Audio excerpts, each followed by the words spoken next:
Welcome to the Black Anime Podcast. You see me dead, do you? Well then. Go on. She all about that ass. That's slice of life. Like I love Naruto. I grew up on Naruto. But like, it'll be crazy for me. It's like I just always compared anime to Naruto. You are now tuned into the Black Anime Podcast. Not the same. Bro, that nigga was strong. He just got caught up by that. Emma is Naruto. Not the same, bro. Not even close. I'm afraid he got even killed him. Definitely better. And that's Get your baby, dude.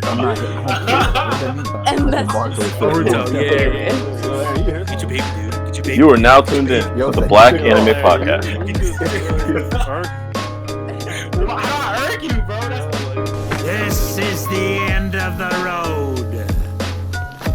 Afro Samurai. What's good, everybody? Let me welcome y'all to another episode of the Black Anime Podcast. We talk about anime, manga, webtoons, comics, cartoons, all that, everything, all that shit and more. And first, I want to give a hearty Merry Christmas to all y'all because this episode's going to drop the day after Christmas, actually, which is kind of funny when you think about it, I guess, because we're recording this a week before Christmas. I'm saying Merry Christmas now, like it's not even Christmas time.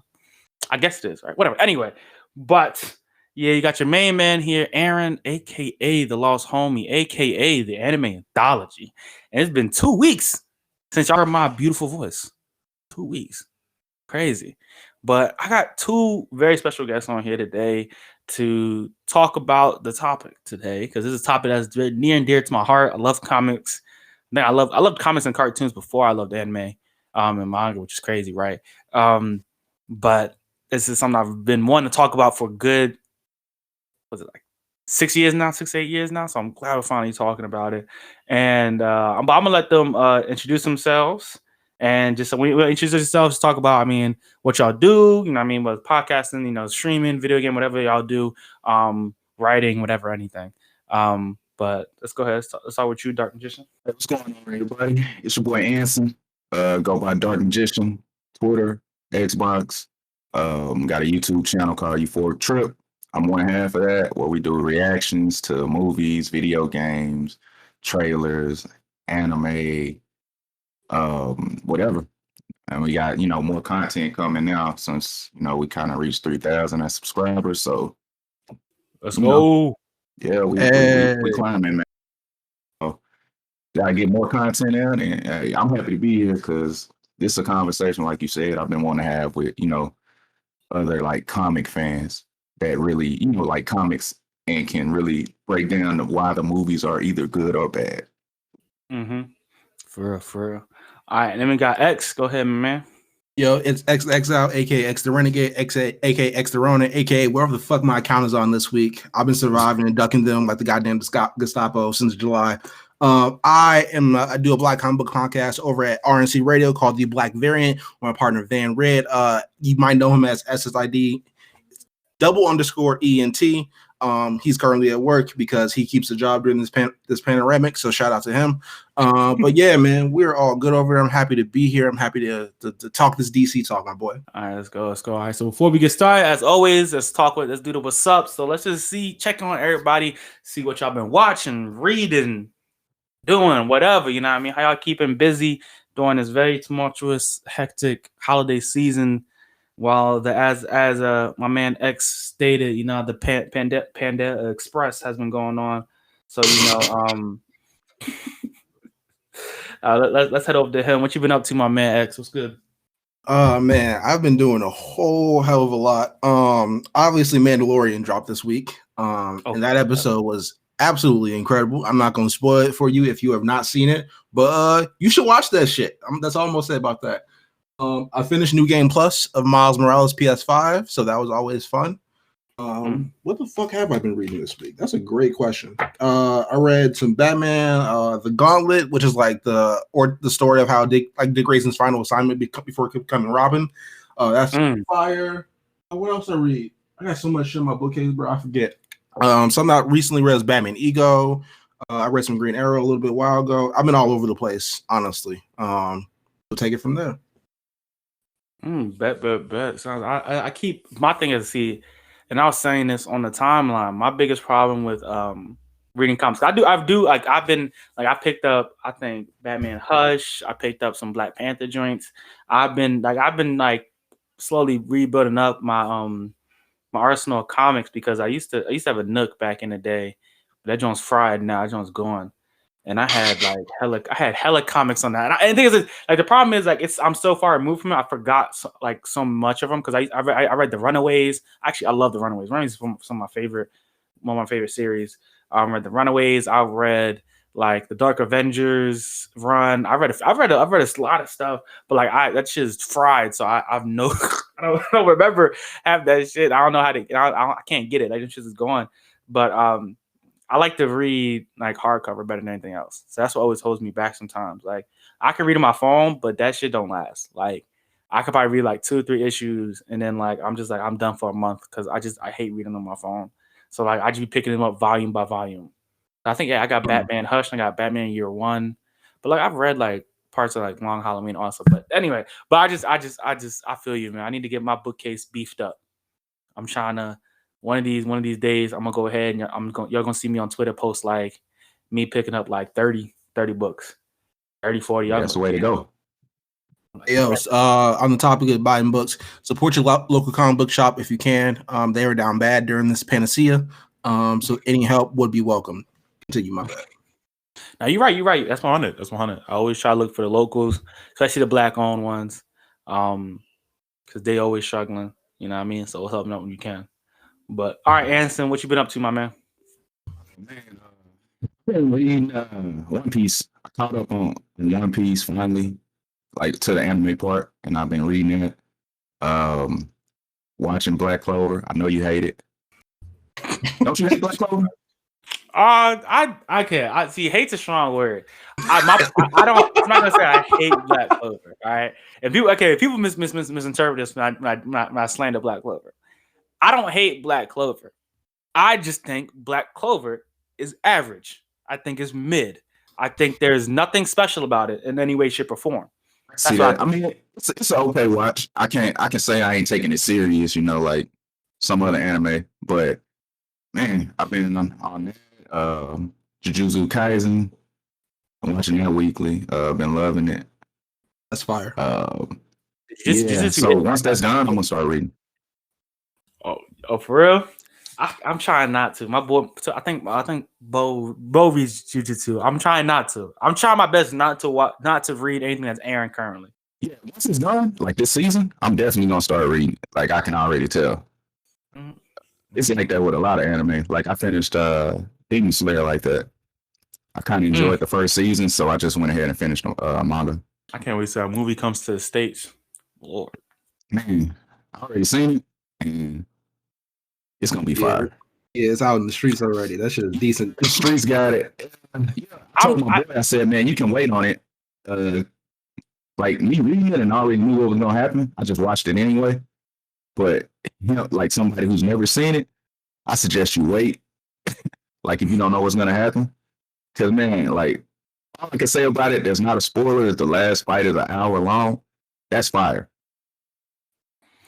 See, I know the streets got it. I probably could have been watching this joint, but like I'm one for the review purposes. I'm definitely gonna review it, but also because I'm just like I want to see this shit official. Because I mean I know the official always look better than the leaks most of the time. So I'm trying to wait, but it's hard because I've seen all the news about Demon Slayer. That Demon Slayer right now is the most popular anime and manga in the world and has been for about since the movie dropped. That movie has made so much money. Man. So much motherfucker. It's ridiculous. Okay. It is stimulating Japan's economy by itself. It is dead ass the savior of Japan's economy. It's like right behind like Titanic or some shit. No, it passed Titanic. It passed Titanic. It is the most profitable movie in Japanese history. And of course, I call myself the Hokage, so I'm reading Boruto too. So waiting on that tomorrow. Man, everybody talk about Boruto, like reading the manga. I love Boruto. I guess because I knew I knew how the story was kind of gonna go when Naruto became Hokage and he made the village how he wanted it to be. So I knew the first half of Boruto would be, I guess, sweet as you could call it.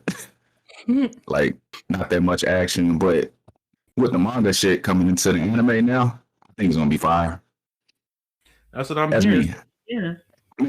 I got high hopes. Like I got high hopes for Boruto. Like when the time skip actually happens in anime world, I think it'll go viral whenever, like whatever year that shit is, 2025 or whatever. Whenever it happens, man, I think it'll go viral. So I'm sticking with Boruto. You better than me. Not me.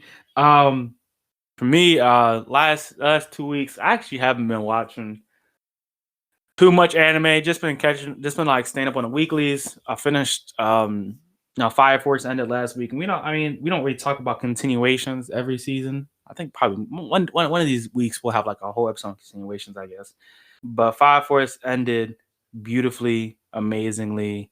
That last episode, and I said this on Twitter, follow us on Twitter. It felt like the end of the prologue. Like it felt like next season, hopefully we get next season. Praying to the Lord, Jesus God, give us next season. We gonna get the real shit. Like, cause the way the season ended is like, all right, now to fight about all it's like one of those like chess matches. Like all the players is in place, all the pieces are in place. Now it's time for the all-out battle, and especially since technically Shinra just got that power up by the end of the episode, and I think Fire Force is one of those. It's a slow burn, and so I can see where people fall off from it, don't like it. But Fire Force to me, I've really enjoyed the story from day one, and from what they were building on, and I just can't wait to see what comes next. Besides that, I started watching the Marvel anime again because they dropped it on Netflix. Marvel Wolverine, I'm watching it, and it's still as good as I remember. It's a classic Wolverine Japanese type story, and it fits the character and the world so well, and it just again it makes me mad that Marvel felt like they didn't invest. Anime in the 2006 2008 was not like it is now, and if they didn't drop this correctly in the States, if they had dropped this correctly in the States, then we'd be. If they had put this on Toonami, this would be Marvel anime might still be a thing, but they didn't, and it dropped mainly in Japan and sparingly over here in on the west side, in the US. So we didn't really get to enjoy it like we did now. But it dropped on Netflix, Marvel Wolverine and Marvel X-Men. So I highly request, or I think that everybody should go check it out. Check both of them out. Definitely worth the watch. Plus, I don't know. I feel like Disney let them have it. Actually, I don't know who has Marvel has to have the rights, but I'm pretty sure they let them have it. This is a test. I feel like this is a test, and I feel like if we can get Wolverine and X-Men bumping on Netflix, Marvel gonna be like, "Fuck it, we gonna drop some more." That's some hope. That's my hope. That's my dream. Besides that, I read Volume 2 of Tokyo Ghoul. And again, Tokyo Ghoul is 100%, in my opinion, 100% better read than watch. I could not stand really the anime that much. I really didn't like it. But reading the manga, I love it. Like the manga, I feel like illustrates so much the story in a way better way than the anime does. And so I'm continuing reading that slow going, because I'm like slow on like buying books. I'm trying to be more fast on that. But yeah, besides that, that's really all I've been up to. But let's get into the topic now. So the topic is rebuilding the DCEU. Now, if you don't know what the DCEU, it is the DC Extended Universe, DC Comics, talking about that, obviously. And it's something that's been going on since Man of Steel, which came out in 2011. No, 20. I think it's 2013. 2013, yeah, it was around there. Yeah, 2013, 2013 has been going on since then, and has been very controversial. The DCEU, since its inception, has been very controversial. You know, people have had issues with it not connecting with the CW shows. People have had issues with it not connecting with the HBO Max shows. People have had issues with, you know, the direction of them and so much going on. So I thought I wanted to really talk about the DCEU because I have issues with the DCEU and I feel like it should be a lot better than it is. But before we get into the rebuilding process, let's start with talking about the current state of the DCEU, the DC Extended Universe, or it's like it wasn't like DCCEU or something like that, DC Cinematic Universe or something like that. They keep changing their name. So we'll talk about the current state of it. And for me, the first thing I'm really going to talk about, and again, if y'all got any other things with the current state I want to talk about, we could talk about that too, is I feel as though the DCEU has been mismanaged and poorly planned. Now, and I say that in the sense that one of the worst things to me is the tone and the mood of the DC universe, Extended Universe. It's all over the place, and each movie never really connects really well with the tone, with the entire tone of the universe. You never really know what's really going on within the DCEU. In the sense is that like you don't really like. We talk about Superman and Batman, and this is something that I've always felt like was done much better and was done much better in DC than in Marvel. And that's really having a disconnect between the moods and characters between each story of characters. Even through the comics, Batman, brooding, this dark, type of character, but he has complexities. Like this is like for me, like the base describing of them. They have complexities themselves. And then Superman was always more. And I'm not saying bright. I'm saying bright in the sense that he was like the Boy Scout. I'm not saying that has to be his only thing, but that was like a defining factor for him. And then each character had their own traits that really separated from each other. Something that I feel as though is not always in Marvel. Marvel has a lot of their little teams. Not little teams kind of feel similar, and the characters have similar tonal tones and stuff like that. So like you kind of they kind of mesh together better, while DC was always about kind of individuality within each other's characters. And so I feel like DC, you don't feel that in the cinematic universe. In the cinematic universe, it feels like kind of everything's kind of the same, dark, gritty, no type of difference between the characters at all. Through the lighting, through the moves, through the actions, through the characterizations, nothing. It's all just the same color, same character for the most part, copy and paste it. And that's something I've really hated, and I felt like really just shows them really disconnecting with the source material and disconnecting with who the characters are. What are your thoughts? What are y'all's thoughts? Man, for me, I agree with that. Like, none of their characters like really mesh. You can say that, but for the most part, I think it's gotten better. Mm-hmm. In the sense of they've only got I said this on Twitter recently, they only have 6 movies in that universe, I think. Yeah. 6. So for me, the last 3 were good, but they're individual movies though. Mm-hmm. At the same time, it's a little harder I think the way they introduced Justice League, I think that was wrong. I agree. Because you're talking for comic fans, it's okay, we can go in and we can watch it and we can be, we can get what we're getting from it and either like it or don't like it. But I feel like for the casual moviegoer, there was no explanation. There was not enough explanation for them to see why a team up was happening with Justice League. Mm-hmm. Whereas with Marvel and Avengers, they built that up before the first Avengers movie. Not everyone had a solo movie, but they built it up enough. I think before that we had Iron Man, Thor, and Captain America had solo movies. Oh, Hulk too. I forgot about that one. But we don't talk about that one. Nobody talks about that. I will say, Edward Norton is still my favorite. Edward Norton is still my favorite Bruce Banner.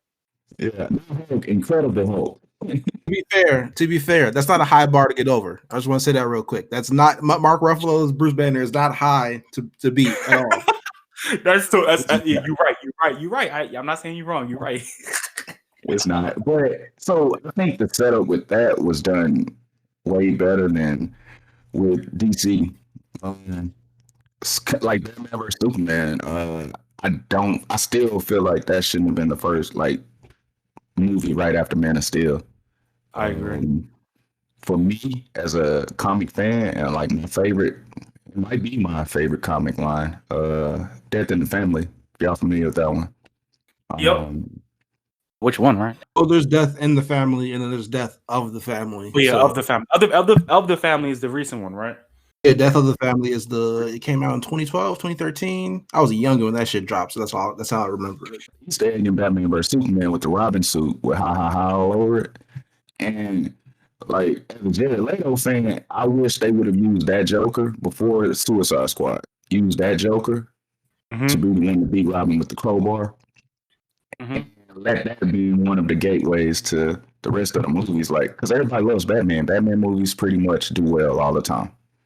I mean, for the most part, they always do well. So I think that would have been the best like movie after Man of Steel to keep the tone like going in the right direction. That's for me. That's me personally though. Because I mean, I don't know. I feel like they're not utilizing like a lot of, because for me, Ben Affleck, he's playing one of the best versions of Batman, you know, like the older Batman. But I don't feel like they're using him right, because you got fans who really love being as Batman, and then you got fans who on the fence who really don't like it. No, I mean that's real though. I think for me, I think about it to my mom. My mom is not a big comic book fan at all, right? But she likes watching the comic book movies, superhero movies, and all like that. And when Ben was announced as Batman, she didn't like it. She still doesn't like it. She said, "This is her words, not mine." She said she didn't like Ben as Batman because she didn't think he was handsome enough. And then when we watched the movie, she said she didn't like it because she didn't feel like he was charismatic enough. She felt like there was something lacking for him as Bruce Wayne. And after I've seen Batman vs Superman probably 3 times, 2 more times than I really wanted to. And I agree. After watching it, I'm like, I think his Batman is decent. I don't hate his Batman. But his Bruce Wayne is just kind of awful. And it's just like really funny to think about, like my mom saying that, someone who doesn't like comic books and on that. And it's like, how do you when you can't even pull the casual fan? And my mom, like my parents, we love Star Wars. We love Marvel Cinematic Universe. We watch all that, and my mom has watched all of them, and she's had her own comments like that. But the DC Cinematic Universe is something that she just can't get into because she just feels, like I said before, like there's no charisma. There's no. I'm not saying charisma doesn't mean brightness. That's not what that means. Doesn't mean it has to be happy-go-lucky shit. It just has to be a lot of depth and a lot of what's the word? Characters have to feel real, and they have to have a lot of stuff going for them, and you don't really feel that way with the DCEU. I don't know who's about to say something. Am I about to say something? I'll say, I think the word he's looking for was tangible. Yeah, tangible. That's another word. Yeah. And then also I want to talk about, especially with the mismanagement and everything like that, is that for me, I think the timeline makes little to no sense at all. When we think about the timeline of so a lot of things don't make sense to me. Well, one, we talk about first about the Robin thing. He said that with the haha on his chest. Snyder has come out saying that it's not for sure. Because I mean, if as a comic book reader or somebody who just knows, who's been paying attention to even the animated universe for a long time, the Robin that's killed by the Joker is Jason Todd, right? But then I remember an article coming out with Zack Snyder saying, "Oh no, it's not Jason." So then people are like, "What?" So then people are like, "Wait, if it's not Jason, then who the fuck is it?" Because he said it was Dick Grayson.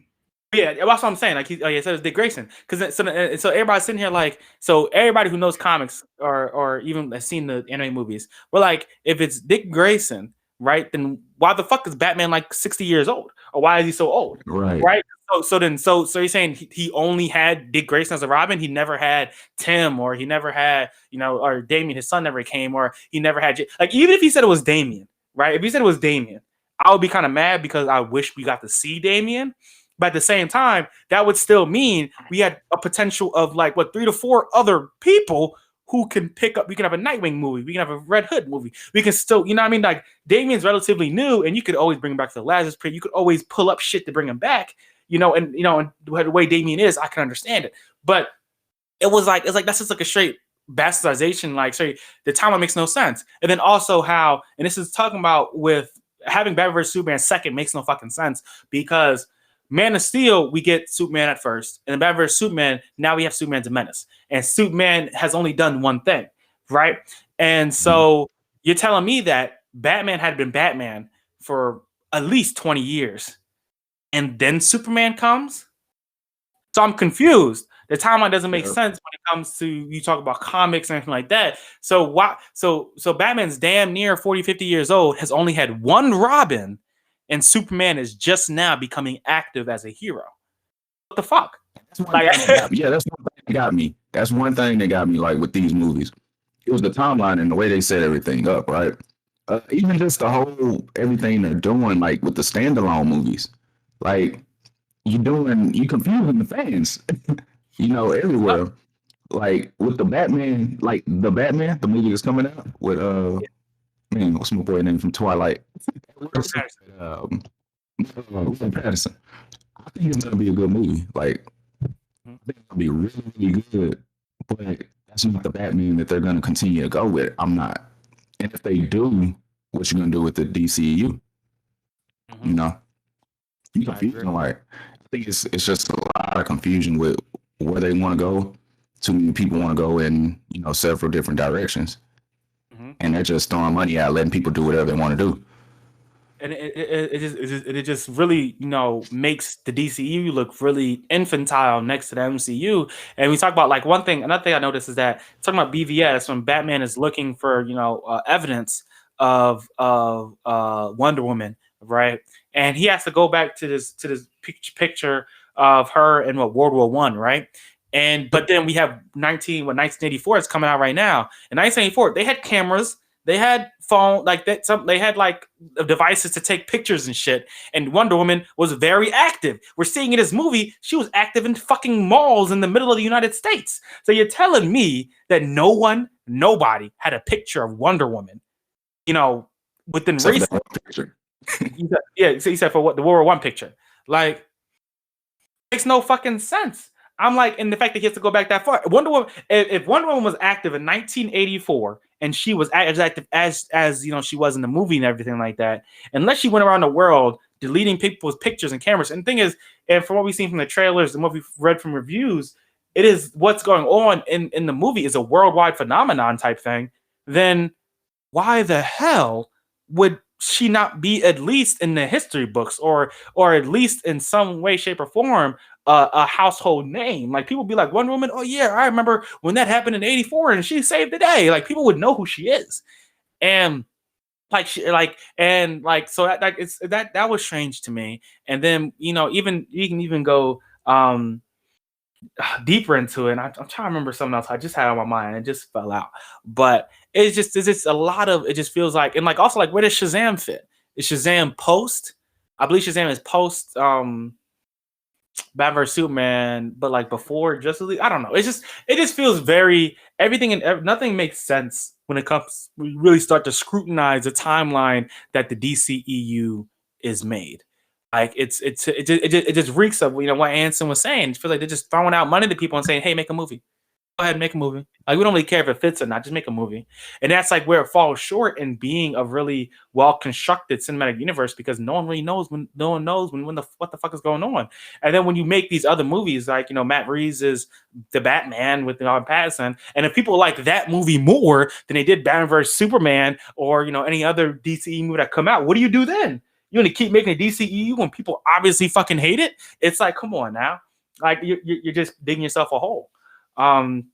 X, you got something to say? Well, to your point about like the multiverse, the continuity of the DCU, like, let's talk about it, man. We started with Man of Steel. Man of Steel, we got like good reviews and whatever. First of all, we got to go deeper than that, actually, because let's talk about even just the last, 10 or 12 years of DC movies, right? In the last 10 or 12 years, we go from The Dark Knight making $1 billion to The Dark Knight Rises. That same year, The Dark Knight Rises ends, The Avengers begin, Shortly after that, Guardians of the Galaxy comes out, and like this tonal shift happens in comic book movies, like completely from goddamn Hellboy that came out 2 years ago, which no one talks about, to all the other DC movies. It was ass. It was awful. It starred Hopper from Stranger Things. That shit was awful. I just want to say that real quick. So Man of Steel comes out. People are weird about Superman in general, which I don't understand because let's be clear, Superman's a bitch ass nigga in most continuities. But people have like this real fixation on Christopher Reeve Superman, and like if you go anywhere past that or anywhere differentiating from that, like they get real angry about it. I don't understand that shit because that nigga was boring, but that's besides the point. So Man Still happens, then BVS happens. Now with BVS, the timeline is. I remember when it was coming out, and this is me, like someone with the access to the information, to the interviews and stuff like that. Someone who's read the comics, Dark Knight Returns, and stuff of that nature. They said, all right, he's going to be heavily influenced by Dark Knight Returns. They don't say how much, but they do say he will. So going into the movie, I'm like, all right, one of these kids got clapped. We don't know which one yet, but at least one of them got clapped, right? If I know Dark Knight Returns, like I think I do, Robin got clapped. And after that, Bruce was like, fuck that, I'm done. Like, I ain't gonna watch kids being killed. That's fucked up, right? Now, if it's Dick Grayson, it makes sense why it's just Dick Grayson. Only because, like, if the first one dies, right, just off rip. Like, you're not doing it again. Exactly. Like, imagine you go for your first dunk and tear your ACL. You ain't never doing that shit again. Like, your ass is staying firmly on the ground. You know? Yeah, you done.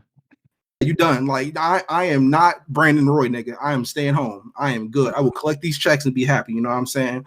So 20 years go by, Superman happens, metahumans come out and whatnot, and Batman's like, these niggas are destroying the world. Something has to be done, right? So he takes it upon himself to do it. Obviously, Superman gets clapped by Doomsday. Wonder Woman comes out, blah, blah, blah, blah. Wonder Woman. Wonder Woman is... I had so many things about Wonder Woman because, like, she's immortal unless she dies in battle, which is like the weirdest fucking immortal power ever. Like, how is it that you live forever unless you get clapped? Like, that's the rule of most gods in fucking in any fiction though. Think about it. Like, even think about even like, you know, with Thor and shit like that. Like, they're technically gods in Asgard, but them niggas be dying by the thousands all the fucking time. Yeah, true enough. I do think that if you just immortal until you get clapped, you pretty much just like a hood nigga, bro. Like, you pretty much just like Omar from The Wire, bro. I just want to say that real quick. Wonder Woman, she's immortal. Like, Wonder Woman, she's immortal, right? So she can really pop up anywhere, anytime. She pops up in World War I, where they barely have telephones and communication devices, and then she doesn't appear for 70 fucking more years. And if like you got this one suspect. Yeah, if you appear like once like every 70 or 30 years, niggas won't really regard you as being real. Niggas will regard you as being a myth, and rightfully so, right? Mm-hmm. So like, because between those times, and by the time this will drop, Wonder Woman 84 will be out on HBO Max. So we got to talk about that a little bit. So in between that time, like, she doesn't do anything because she's depressed over the loss of Chris Pine, right?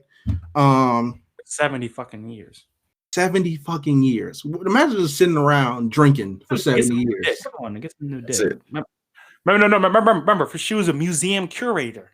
Remember? That's museum curator. Yes. That's a wild job. Like, niggas just like, oh, she look young still. Ain't nothing up. All right, cool. So then we go to present day after BVS.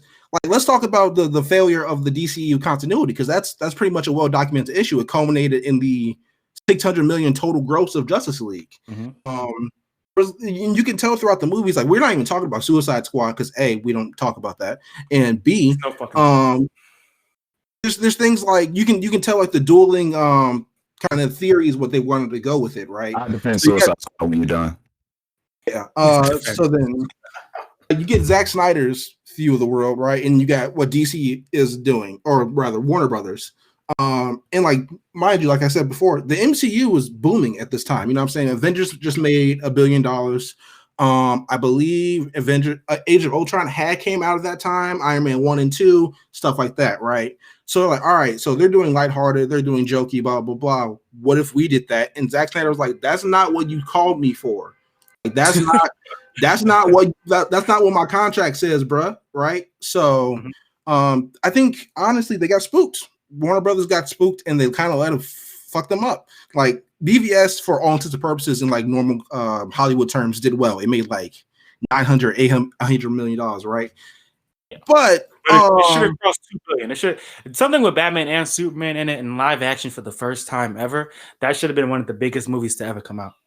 Yeah, but like, well, yeah, that's totally right. Like, someone was quoted, we don't know who, as if this movie doesn't make $1 billion, it's a failure. And people have forgotten that ever since. And some views, rightfully so. But those dueling views kind of fucked it up. You know what I'm saying? Because like the theatrical cut of Batman vs Superman is a Batman movie with Superman cameos, right? Like just straight up, like that. It's Batman with like Superman sadness, like sprinkled in like Salt Bay. You know what I'm saying, right? And then Suicide Squad was like from David Ayer to Will Smith to Margot Robbie. It was a completely different movie than the one that came out. Like that shit was dark. They had therapists on set. That's some deep dark shit right there. And what came out was like a kind of Guardians of the Galaxy-esque movie, which was weird. Then Justice League obviously comes out. Like, not to mention the tragedy that happened with Zack Snyder's daughter, in which she committed suicide while he was filming, so therefore he had to step off the project. Justice League comes out and they put in Joss Whedon. And if y'all don't know, Joss Whedon is the man who directed Avengers 1 and 2.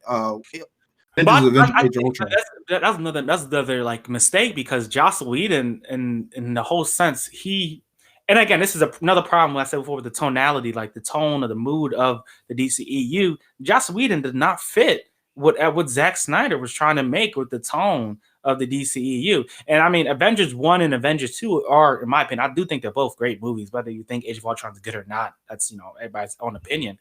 But they definitely fit in a different playbook within the, you know, Marvel universe than the DC. That was the structuring that was going on with the DCEU at the time. Like, even though I think that Zack Snyder's version isn't going to be leagues better than, you know, Joss Whedon's 80% cut or whatever like that, but I still think Zack Snyder's is going to be more true to the DC universe he was building than what Joss Whedon did. Absolutely, and that's why Justice League failed, like, wholeheartedly. You brought in somebody who didn't, like, for example, like that you gave. It's like giving someone else your laptop and expect them to know the password. Like that was doomed to fail. It happened, and then WB kind of was like, yeah. Remember the Chappelle Show skit, like the 3 days, or like the Dave Through History was like, damn, she fucking up. That was pretty much what WB said after Justice League. Like, damn, we fucked up. Maybe we should, you know what I'm saying, take a step back and start being so micromanaging about the shit. So obviously, before that happened, Wonder Woman came out. That was already the start of it, right? After Justice League, they took a bigger, further step back. So then we get, if I'm not mistaken, Shazam, Aquaman. We're talking DCEU, so I'm not going to talk about Joker, even though I do think that's fire. Also, y'all should go check that out. Joker was an amazing movie, but that's the thing. It's like Joker was so good. I mean, the thing about, you talk about the Joker from Dark Knight, and then that Joker movie, and then we have the Joker that's in the DCEU, and it's like that's the vastly inferior one. It's like, why everything else around the DCEU is like really good, and then you look at the DCEU like, this shit is trash compared to everything else they did. And it's mostly because WB wouldn't just like step back. Like, you hire these people to do their jobs that you were confident in when you signed the goddamn paperwork. Let them do their goddamn job. You know what I'm saying? So yeah, Jared Leto Joker. Me and Van talked about that at length a couple weeks ago after the news of him being in the Snyder Cut. He wasn't. I'll say the Suicide Squad had good parts, but he wasn't in any of those. So his parts were all melodramatic and like. So it's crazy. All right, so Jared Leto's Joker, right? It's my favorite version of Joker that was written. Grant Morrison wrote that version of Joker, right? And I feel like they didn't use it right. That's why I said I could have seen that Joker beating the shit out of Robin with a crowbar easily, and made a better movie using a good actor. I feel like they're not utilized. They got a lot of good actors and actresses on their roster, and they're not utilizing everything. Like you said, Suicide Squad, it came out a different movie than what we heard they were shooting. I'm one of those. I'm tired of all the comic book movies using the beings coming from another world and creating an army on Earth and stuff like that. So Enchantress as a villain, I wasn't big on that at all ever. The movie they should have did was Attack on Arkham. If y'all familiar with that one. Yes. Attack on Arkham is an amazing movie, and the thing is, and like talking about the anime movies versus the live action ones, and yeah, like man, the animated movies are done extremely well. And sometimes I'm watching live action movies. I'm like, man, it's like when we're watching anime and we see it become a live action anime, a live action movie, or we're like, how hard is it to do what you did on the damn cartoon? Like to make it good. But Suicide Squad, I don't know, they just went away. Like I liked everyone on the cast. I liked the whole roster of the movie. It was just they weren't taking it anywhere. And I want to see what James Gunn gonna do with it because Guardians is amazing, but I don't know how much better can he? I mean, I think it will be better, but how much better? Well, like the problem with like doing like Assault on Arkham, right? Is like if you give Batman any more than a cameo, it's no longer a Suicide Squad movie. It is a Batman movie. If Batman gets more than 5 minutes of screen time, that's not your movie no more, bro. That's just how the rule works. Like, yeah, because everybody's waiting for Batman to show up again. Yeah, niggas wait for Batman to come up and give everybody CTE. So that don't, you know what I'm saying? You can't give him more than 5 minutes of screen time, otherwise it's a Batman movie, straight up. But I mean, talking to kind of the both animated one they got. Y'all seen it was a Leather Suicide Squad movie. It was recent. It was probably like a couple years ago. I haven't watched that one yet, but I will say I've heard nothing but good things about it. Continue, my bad. I can't remember the name of it, but I watched it twice, like within that week that it came out. And if you saw, Flashpoint would have to happen first before that movie could happen. But man, I feel like that would have been something perfect for them to use on screen versus in the animated version. Yeah, but that like both of y'all like the whole time I'm talking about is like this mismanagement of the DC and I mean Kyle, let's just since we're already moving over there anyway. Real quick before I continue, real quick, one other thing I want to talk about with the current state is I think like the power is not consistent, and I just like there's a few moments where it just feels like the powers that they say they have they also don't have, and then also the powers they have versus what's in the comics and what's in their lore they don't have. And I'm not saying like Superman has to be like Superman and God or some shit, but let's talk about there's one very giant plot hole that makes no fucking sense to me, and I've talked about this a few times. Makes no fucking sense to me. Is there's the part where Superman is on top of the tower talking to Lex Luthor, and Lex Luthor's like, "Oh, we have your mom, and she's in the city, and you have an hour to get her or something like that, or we're gonna kill her," right?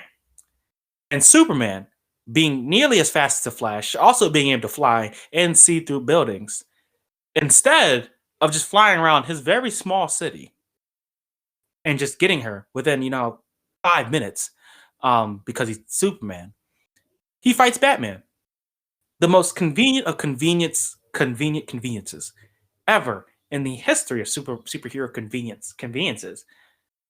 He fights Batman like Lex Luthor told Batman prior. Oh yeah, I'm gonna fight Superman. So you have this fight between both of them, where Superman 90% of the time does not even want to fight Batman, and it makes no sense because when you look in the comics and then the storyline, at each time Superman doesn't want to fight Batman. That's true, but Batman does something that makes Superman at least angry enough to where he literally actually wants to fight back and forcibly stop Batman. In this fight, though, Superman does not want to forcibly stop Batman. He is asking for his help the entire time. So it's like this super convenient thing that is like, it's like that's not like Superman has the power. You had like Lex Luthor did not force Superman into a checkmate. He did not. He gave Superman an hour for the most part. And even my thing is this: if this would be different if he had Doomsday before this. That's a checkmate. If he had Doomsday in his clutches, in his control, and was like, I'm going to release this monster on the city, you have to do this and that. And so he had to split up because Superman at no point really had to split off from Batman. There was no reason why he really needed Batman's help at that time. You get what I'm saying? Like if he had already had Doomsday, or Doomsday was rampaging, and he's like, well, who are you gonna save? You gonna save the city or your mom? You know what I'm saying? Then it's like, okay, you gotta go fight Batman. You have to go get Batman's help because Batman has to go save your mom, and you gotta go stop Doomsday from destroying the city. So so although it is convenience, it's convenience that has to happen for the story to continue. You get what I'm saying? So, like in the beginning, even earlier in that movie, remember the courtroom scene where like shit just blew up and like Superman was just standing there like, fuck, why couldn't I stop this shit? Like there's a tidbit in there later in the movie. It was like Lois is like the wheelchair where the bomb was lined with lead, so he couldn't see it. He didn't know it was there. I know, but if you give Superman an hour to look through a city, how many buildings are actually built with lead in modern times? Not many. Shit, so, in cities? Even in cities, that is not built. And even if that, this man, he didn't give Superman 10 minutes. He didn't give him 5 minutes. He gave this man a substantial amount of time, which I believe, if I remember correctly, was about an hour. That is more than enough time to fly around the city. This man can fly around Earth in what, like less than 10 seconds? But he can't fly around the city. But okay, that's iron. That's lead. Go look up. Go, keep going. That man could have did that in like 10 minutes. This man is fast as fuck. Thing about Superman is like, could he maybe have found it? Possibly, but that's a maybe. Like, there's no guarantee he found it because Lex say she's in Metropolis and or Gotham. That's 2 cities, and let's be clear here: Superman don't know Gotham. Don't know shit about Gotham. Superman's is a suburb kid. Put that nigga in the hundreds, and he gonna get pressed fast. You know what I'm saying, so when he's going to look for his mom, he's like, yo, I can either look for her and maybe she dies anyway, or I could ask this ordinary old bat nigga across the bay, you know what I'm saying? And maybe he'll help me, who probably can find her faster. Like, let's be clear here. Batman is Batman. How he gets his ass whooped in the process, but even him getting his ass whooped in the process, Batman had enough time to whoop Superman's ass and find his mama and beat up at least 15 other niggas. That kind of speaks for itself right there. So that's the DC thing, right?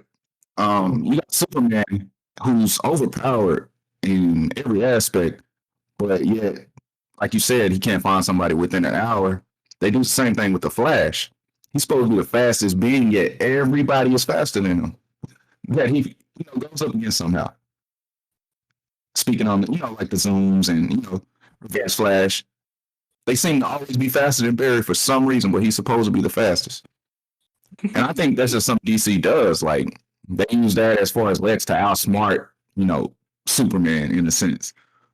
Like, he can't find someone he loves within an hour. and I think I agree that's what I was saying. I feel as though when we look at the animated movies that I feel like are structured a lot better when it comes to forcing the heroes, even animated shows, forcing the heroes to come up with these really hard decisions, the movie leaves it too open-ended to the point that it could be like, he doesn't really need Batman's help in the situation. Even if he doesn't know Gotham, again, in modern times, most houses are not lined or even have like lead. I mean, some like maybe piping, but that's not. I mean, actually, no, not piping. No, they wouldn't do that either. That contaminates the water. So no, so lead is not something that's commonly used. When it comes into building houses, usually steel or wood or like stuff that's like more commonly used. So he still had the time. He could have did what he's done before, stood over the city and looked and be like, okay, there's 10 houses with lead. With lead. Okay, I'm gonna go check all of them. Yeah, you have an hour, bro. Like it wasn't that difficult. But I also get what you're saying, because that is how the DC does things. The DC just be doing dumb shit. But besides that, I just said I also think what we also talked about. I feel like with the current state, it's confusing and how they have a lot of good storylines to draw from, but it seems as though that they don't want to, or like how you talking about how like the Suicide Squad movie, it's like it was a different movie than what we got. we thought it was gonna be one thing, but it ended up being something totally different. Like, and we're like, what's going on? And that is like the mismanagement, and also because we've seen a lot of storylines where it's been done really well, like a lot of them, like it's done really well, and it's like, well, why wouldn't you do that? It doesn't make sense. But so again, it's kind of like the DCEU versus the MCU, not a full part, but like kind of talking about a little bit, and just proper planning versus improper planning, like really big. There's a really big problem in the DCE with, like we said before, mismanagement. It comes down to the planning. It feels like WB doesn't really know what they want to do with the DCEU and its entire timeline, its entire, you know how everything's going on within the universe. It feels as though there's just so many missing points, and so many just like, where the MCU in the beginning had that, but as it's grown, it's beginning to like grab its two legs, and you can see the planning. Like they distinctly said, in phase 1 you want this, and phase 2 you want this, and phase 3 you want this, and they announce it. They let us know. They keep us in the loop for the most part. Everything that's going on. While with the DCEU, no one really knows what the fuck is going on at any time. At any time, you don't really know what's going on. Like the stuff that they announced that the DC Day, what was it, like 5-6 months ago? I forget when it was. It was August. In August, in August, that could be different than what it is today, because we don't know, because they never keep us in the loop for fully and what's going on. So like so a lot of people always, so anytime movies get canceled, things get shelved, and people are like, wait, I thought we were supposed to get this movie this year. What happened to it? And then you gotta like do like your own research expedition to find out what happened to the movie. And that like says something about the planning, and also it also says something to, about like how they fare versus a behemoth like the MCU. You can't beat the MCU or even catch up to the MCU if you don't have proper planning in place. So for me, that's the thing though. It looks like they're trying to chase Marvel and everything. I mean, they have the comedic stuff with certain characters and everything, but like, that's why Green Lantern fell, to, I think because around that time, I think like Iron Man had came out around that time. Tones are so different, but yet I felt when I was watching Justice League, I felt like I knew a comp. I think after Iron Man 1, I think we got the Thor Hammer, I think was the end credit scene. Like we knew where that was leading. I remember Superman gave us, Slade Wilson, but I don't even think we're getting that movie anymore. So I think they need to stay in their lanes of the dark undertones. That's why Joker was so good. And that's why I think the Batman is going to be good. That's why the Dark Knight and Dark Knight Rises were good, And I think also, like, talking about like the dark undertones, it's also the idea of like the Joker wasn't good because it was dark. And I think that's what we missed. It wasn't good because it was dark. It was good because with the Joker, the character, it took it was true to what they are to their storylines. I say that. I won't say just dark, but true to what we're used to them doing with stories like that. But no, that's what I'm saying. Though I'm saying like it was dark, but that wasn't the main draw of the movie.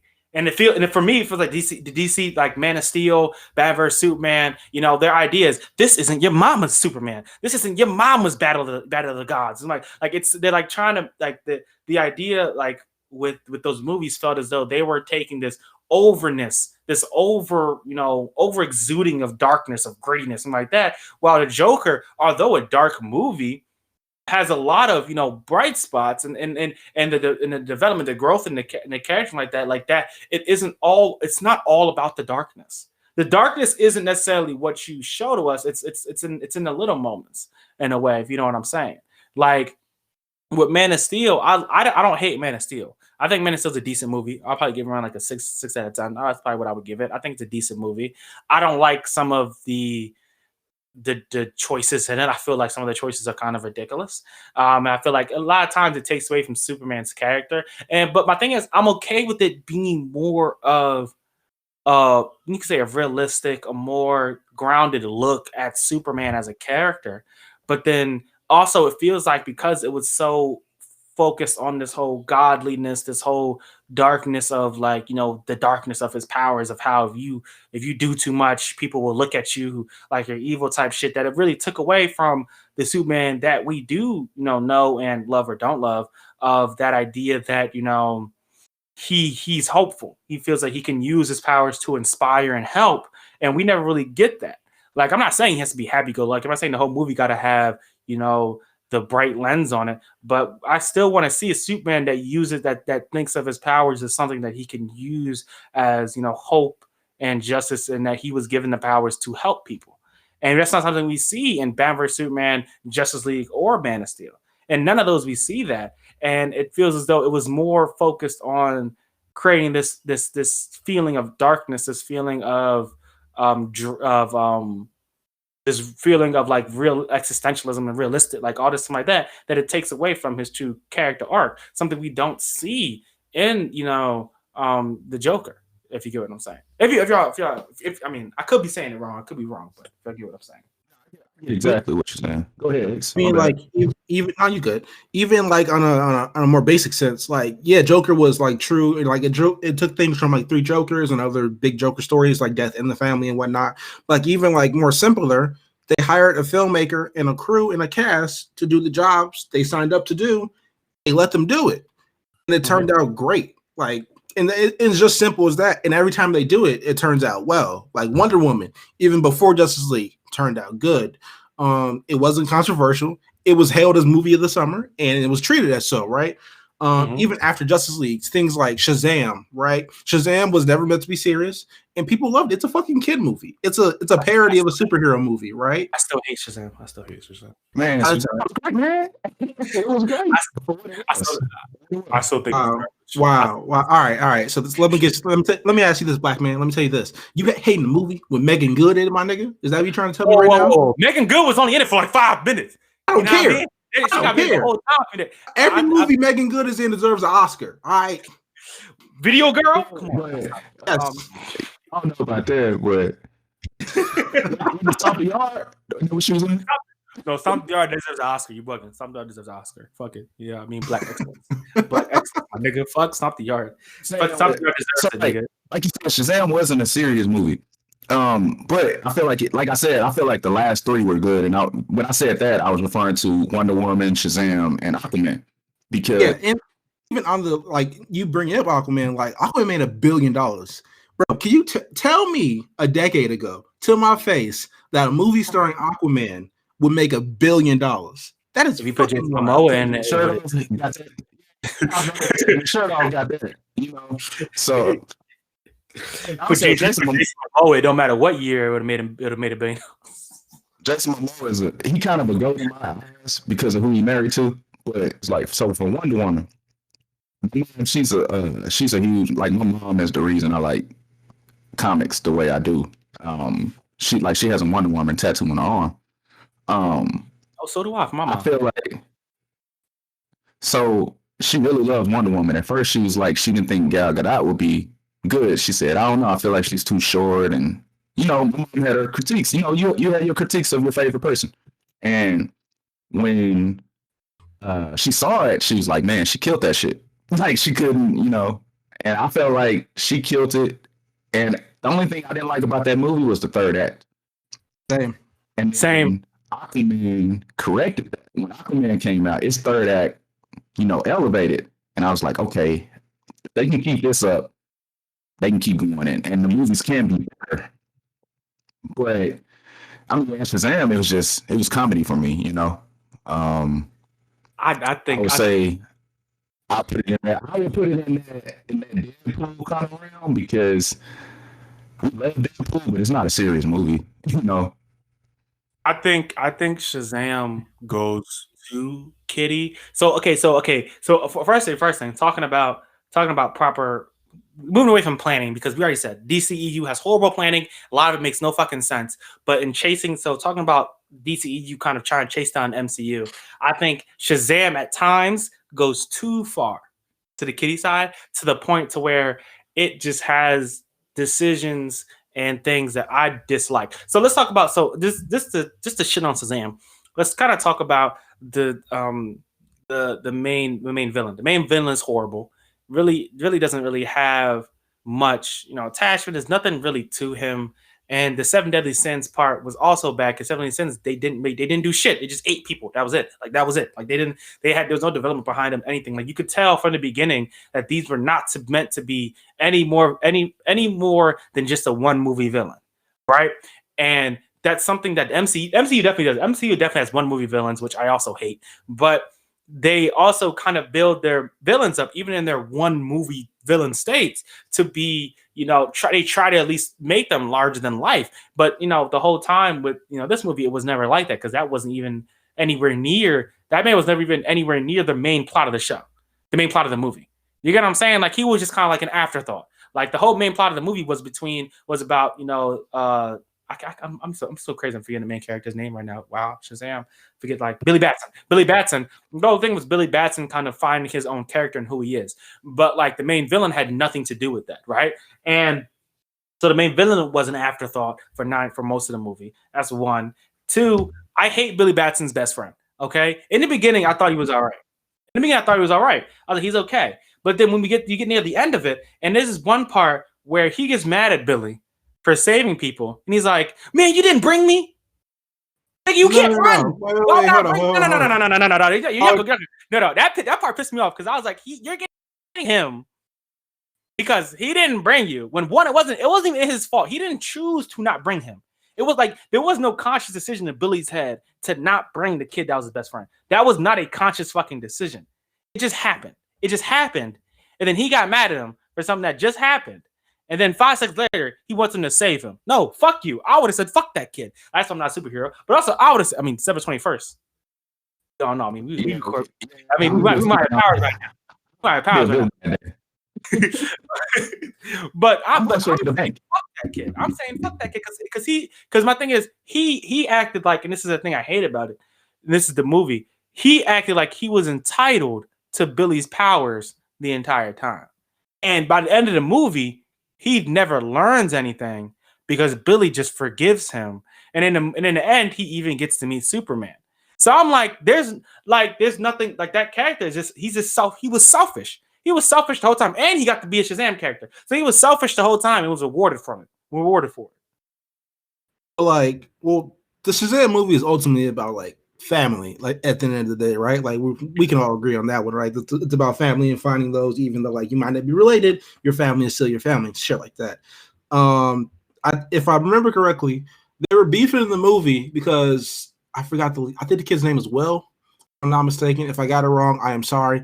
But pretty much Billy's sidekick in the movie was like, they both go to middle school or high school, and they did what dumb kids do, like when they meet somebody cool, like, man, my friend come here and fuck you up. You know what I'm saying? And Billy was like, hold up, I'll do what now? Like, he was like, I ain't signed up for that shit. Hold up now. I didn't agree to that. Hold up, hold up. Who's me? Who? You know what I'm saying?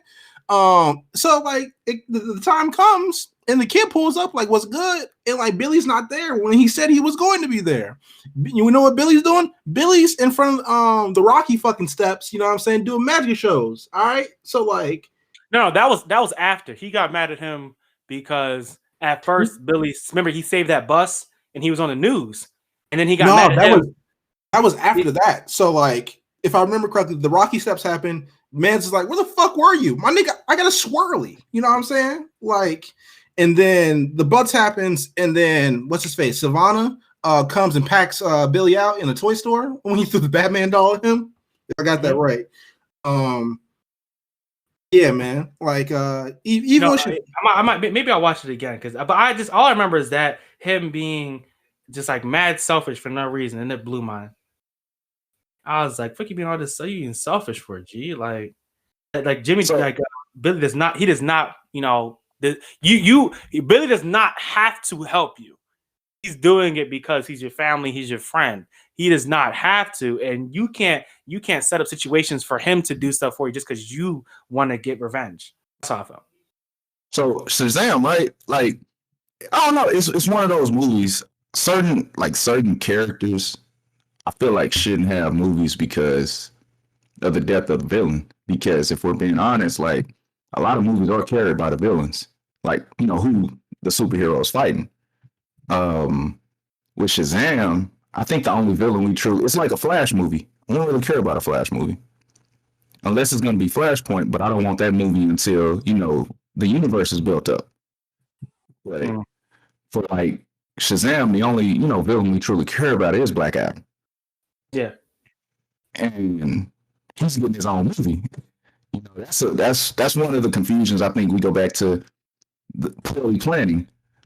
How's the villain? You know, how's the villain getting this movie? Like, as great of a villain as Doctor Doom is, we haven't gotten a Doctor Doom movie. You know, it kind of.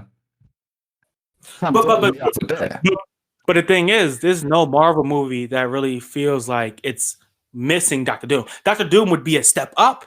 You know what I mean? Like it would be like, wow, like the fuck Doctor Doom. But in the Shazam movie, it feels like we're missing an actual established villain. I'm not saying established like somebody like in comic book, but somebody who feels an actual threat.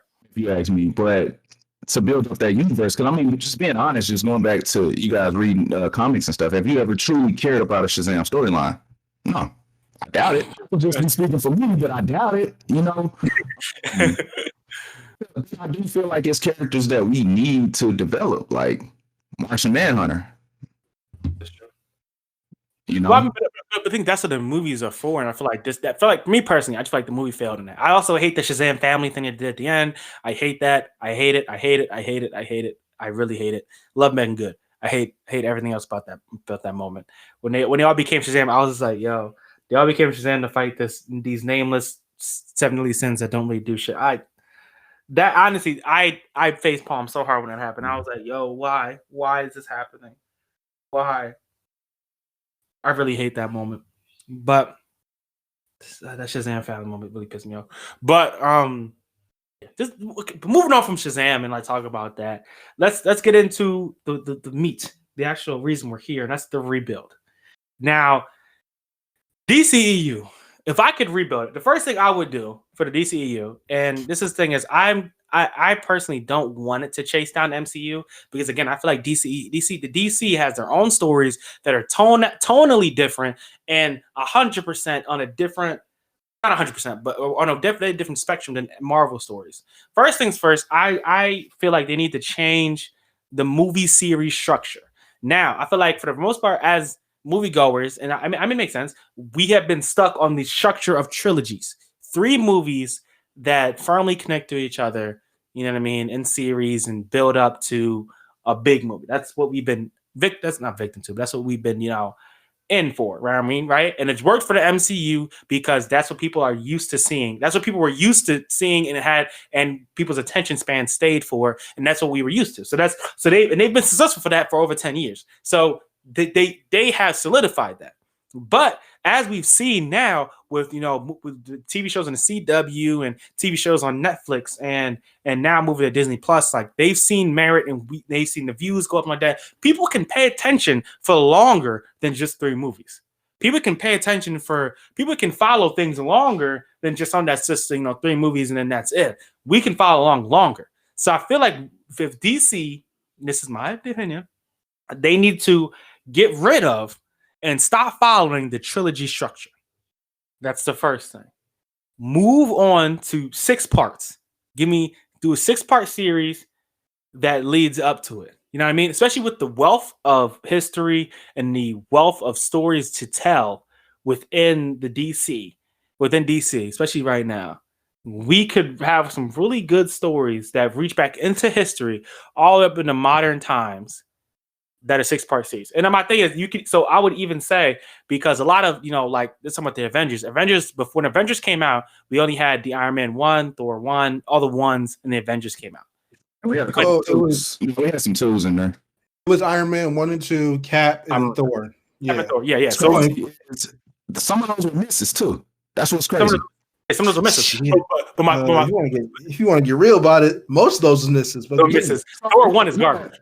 Iron Man 1 is the only one that you named on that list that I feel like it's still good. Iron Man 1 I think Captain America was. I think Captain America was a great introduction. It was a great intro, but it was Captain America is like Superman to me. They're boring. I don't agree with that. I like Cap. I ain't going. So I like MCU Cap, right? Mm-hmm. Comic book Cap, he be hit or miss with me sometimes, but MCU Cap, I like him, but I think the first Avenger, Captain America, it was okay.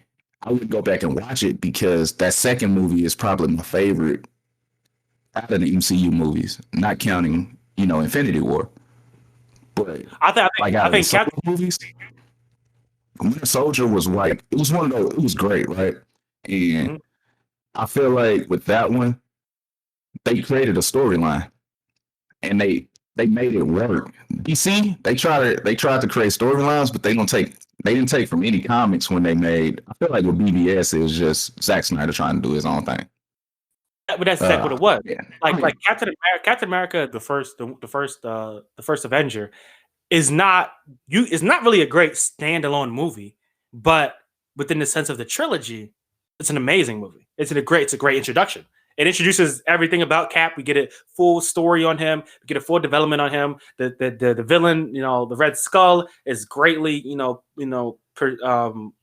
established in that movie. Who he is, what Shield is, like what Hydra is. It gives us a great introduction into the trilogy of Captain America, and is honestly a cornerstone in the entirety of the MCU, the Marvel Cinematic Universe. Like. But as a standalone, like if it was just that movie, nah. But you couple that with Winter Soldier and Civil War, and you're like, wow, this shit is good. But they're not afraid to miss, though. That's the thing. Like Marvel isn't afraid to miss at all because, like we said, they had misses because it took them 3 movies to get Thor right. And even now, people are still questionable. Ragnarok was, it was cool because for me, it had 2 comic lines and. It had, let me ask you this. Is Thor 3 good because Thor 3 is good, or because the other 2 were so bad it looks good by comparison? It's a great Planet question. Hulk. I like Planet Hulk. So that I like Planet Hulk as a story. So being able to see that, I think it was better than the first 2 for sure. For sure. I'm trying to see if I ever had it ranked in my top. I think I did. No lie. I think I had it in my top 10 at one point, like out of all the movies. I still think in my head, I try to imagine that the Planet Hulk thing didn't happen because I still want a Planet Hulk movie because then we need a World War Straight Planet Hulk. Yeah. So I still in my head, I still try to imagine it didn't happen. But okay, but no. So to continue, like on the point, like with the movie series structure, it kind of goes with everything we kind of just said. Also, is that because Marvel's not afraid to miss, but then also they even though people talk about how they build it up after 10 years like that, they really didn't at the same time because they were putting out Avengers movies when some movies were only on one or two ones or twos. Then we get to Age of Ultron, and Guardians of the Galaxy weren't even in that. They weren't even involved in that at all. But we had their movie. But again, at that time, we were only on what? Thor 2, Thor 3 hadn't come out yet. We was on Iron Man 2. We had Cap 2, Cap 3 to come out. So we were on mostly 2s on that, and then Avengers 2 came out. So, but the thing is, DC doesn't have to do that. DC can this is my if I was the showrunner, if I was the person that was saying how the series should be structured, I would start off with something like Justice League War, the animated series. That would be my first movie, because I feel like Justice League War did a good job of forcing the characters together. That one wasn't really cringy, and 2 made sense, and it gave them a reason to kind of care about each other. That's how the first New 52 Justice League. That was the first New 52 Justice League movie, if I'm not mistaken. And I was definitely going to bring that up. That's the way Justice League should have gone. Mm-hmm. And it forced the team up, but it didn't. It wasn't a forced moment. Mm-hmm. Like, because we saw Batman and Flash started off, I think, on Green Lantern. Yes, I think Batman and Green Lantern. Yeah. So like they could have did a lot better at the introduction, and I agree with you. Justice League War could be one of those movies that they should like look into, like storylines to look into and try and rebuild with that. Because it just made sense as like, and I don't even like the New 52 that much, honestly. I really don't. But I feel like Justice League War would be a great. So if they restart DCEU from the beginning, like fuck everything that happened with DCEU, Justice League War should be the first movie. That'd be my opinion.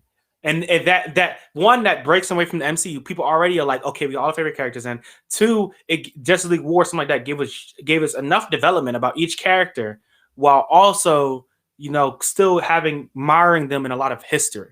Still a lot to tell for them, and then also it introduces to everybody. So now we can really play around. We can really play around with the stories. We can really, fuck around with the shit. You know what I mean? And then so if it was me, I'll start with Justice League War, and then I would take Batman back to day one. Let's go to Batman. I'll take Batman back to day one. Give us Batman year one, and then build off of that. Right. So we go before Justice League War, Batman year one. Right. And then after year one, we would go back in front, and then we would get Batman with Nightwing. Actually, I probably want Tim. I don't want Damian yet. Damian can wait for the future. Tim, and then Nightwing, and that kind of so I get what I'm saying. Or I'll go Batman under the Red Hood first. But y'all get what I'm saying. So my point is, I will go before it, and then give Batman his 3 structured movies, his trilogy. Justice League War first, his trilogy, and then I will go Superman. Something like kind of like the Brave and the I forget what his is like. Brave and the Bold, I forget what his is. But Superman already in Metropolis, already established him, dealing, with the duality of life and also giving hope, and kind of having that Man of Steel-esque, realistic, gritty type telling, but also have him really, wondering where he fits in with his powers. I mean, I feel like that's what we need in another Superman origin story. Batman Begins I like Batman Begins, but I don't love Batman Begins. I think Batman Begins could be much better. And I think year one would be a really good beginning for Batman's story within this new DCEU. Then I will go into Green Lantern Corps. I will do that one in which we get, 3 or 4 of the Earth Green Lanterns. I think just having Hal Jordan at this point within the comic storylines and within, how people are today, I think it would just be stupid. I think we don't need it. And so before we get to, Batman under the Red Hood or like that, we should have a Teen Titans movie.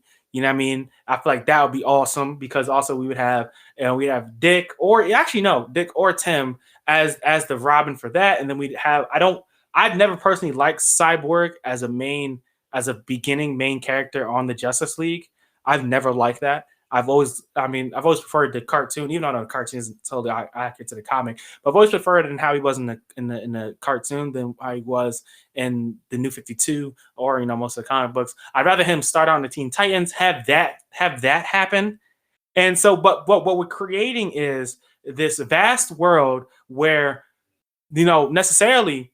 And this is my point. And necessarily where we have this vast world where people are spread out, they're allowed to do their own thing. And although they're connected, they're also just loosely connected enough to where they can have their own stories that then will culminate in, Justice League War being the first one, the second Justice League, where they're fighting they're fighting the next big bad after everyone kind of has grown and been through their own stuff, single-handedly.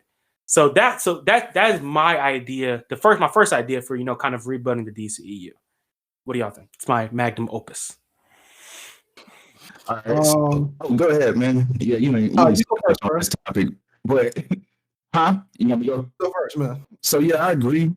Justice League War, would be a great start, but I don't know. Like right now, I feel like DC has always had better stories than Marvel. Like, and this is just coming from reading all the not all the comics, but all the ones I've read. I feel like the DC stories are better, and they don't have to chase one team up movie, which would be Justice League. Like you said, you have Avengers, you have Guardians of the Galaxy. You got Marvel they're not throwing all their eggs in one basket. But DC is trying to make everything feed into the Justice League, which they don't have to do. Mm-hmm. I mean, they got other stuff. They got, they can make Justice League Dark movie like they did Guardians of the Galaxy, and it would be a fire movie. Mm-hmm. I feel like Justice League Dark having 2 or 3 movies would be fire. You get characters that people don't. I mean, people know Constantine now, but I feel like you get characters like Swamp Thing. You got people that. You're introducing new characters that we've never seen on the big screen. And I think that's what Marvel is accomplishing that DC isn't. We're getting the same people. Mm-hmm. And that's I think that DC could really flip the flip the formula on its head, where Marvel is like, we'll introduce like Guardians of the Galaxy. They've for the most part, they've always been a group, so it's hard to give them single movies. But they started out giving characters single movies that led up to the big shebang. DC do the exact opposite. Give us the big shebang. Give us the big shebang in the beginning, and then give us some real good growth and development for these characters through their own single movies. So you're not hinging on having to do, a Justice League at the end of their trilogy run. You don't have to do that. You don't have to do that. Now isn't bad. It wouldn't be bad because we always know on the other side of Darkseid, Brainiac is going to be somewhere. He's going to be somewhere to come fuck shit up in the same realm that I feel like, Thanos, he destroyed some shit, but what Galactus I think is gonna do, or whoever comes next, I think is gonna be insane. Kang the Conqueror, he's the next shit up too. I mean, he's the next big bad that's what they said. He's the next big bad. We don't know. He's in the next Ant-Man movie. In the Ant-Man movie, people are suspecting might bring in the Young Avengers. We don't really know yet. But I mean, Kang is too big of a villain for Ant-Man to take on by himself. That's all we do now. I feel like with the DC, all they would have to do is just, make that Justice League War movie. I mean, I feel like they're at a point they could do that right now. And then just like you said, they can do solo movies with the characters that need it. Not everybody deserves one, but the ones that need solo movies do that. Another Green Lantern movie is necessary, like a better one.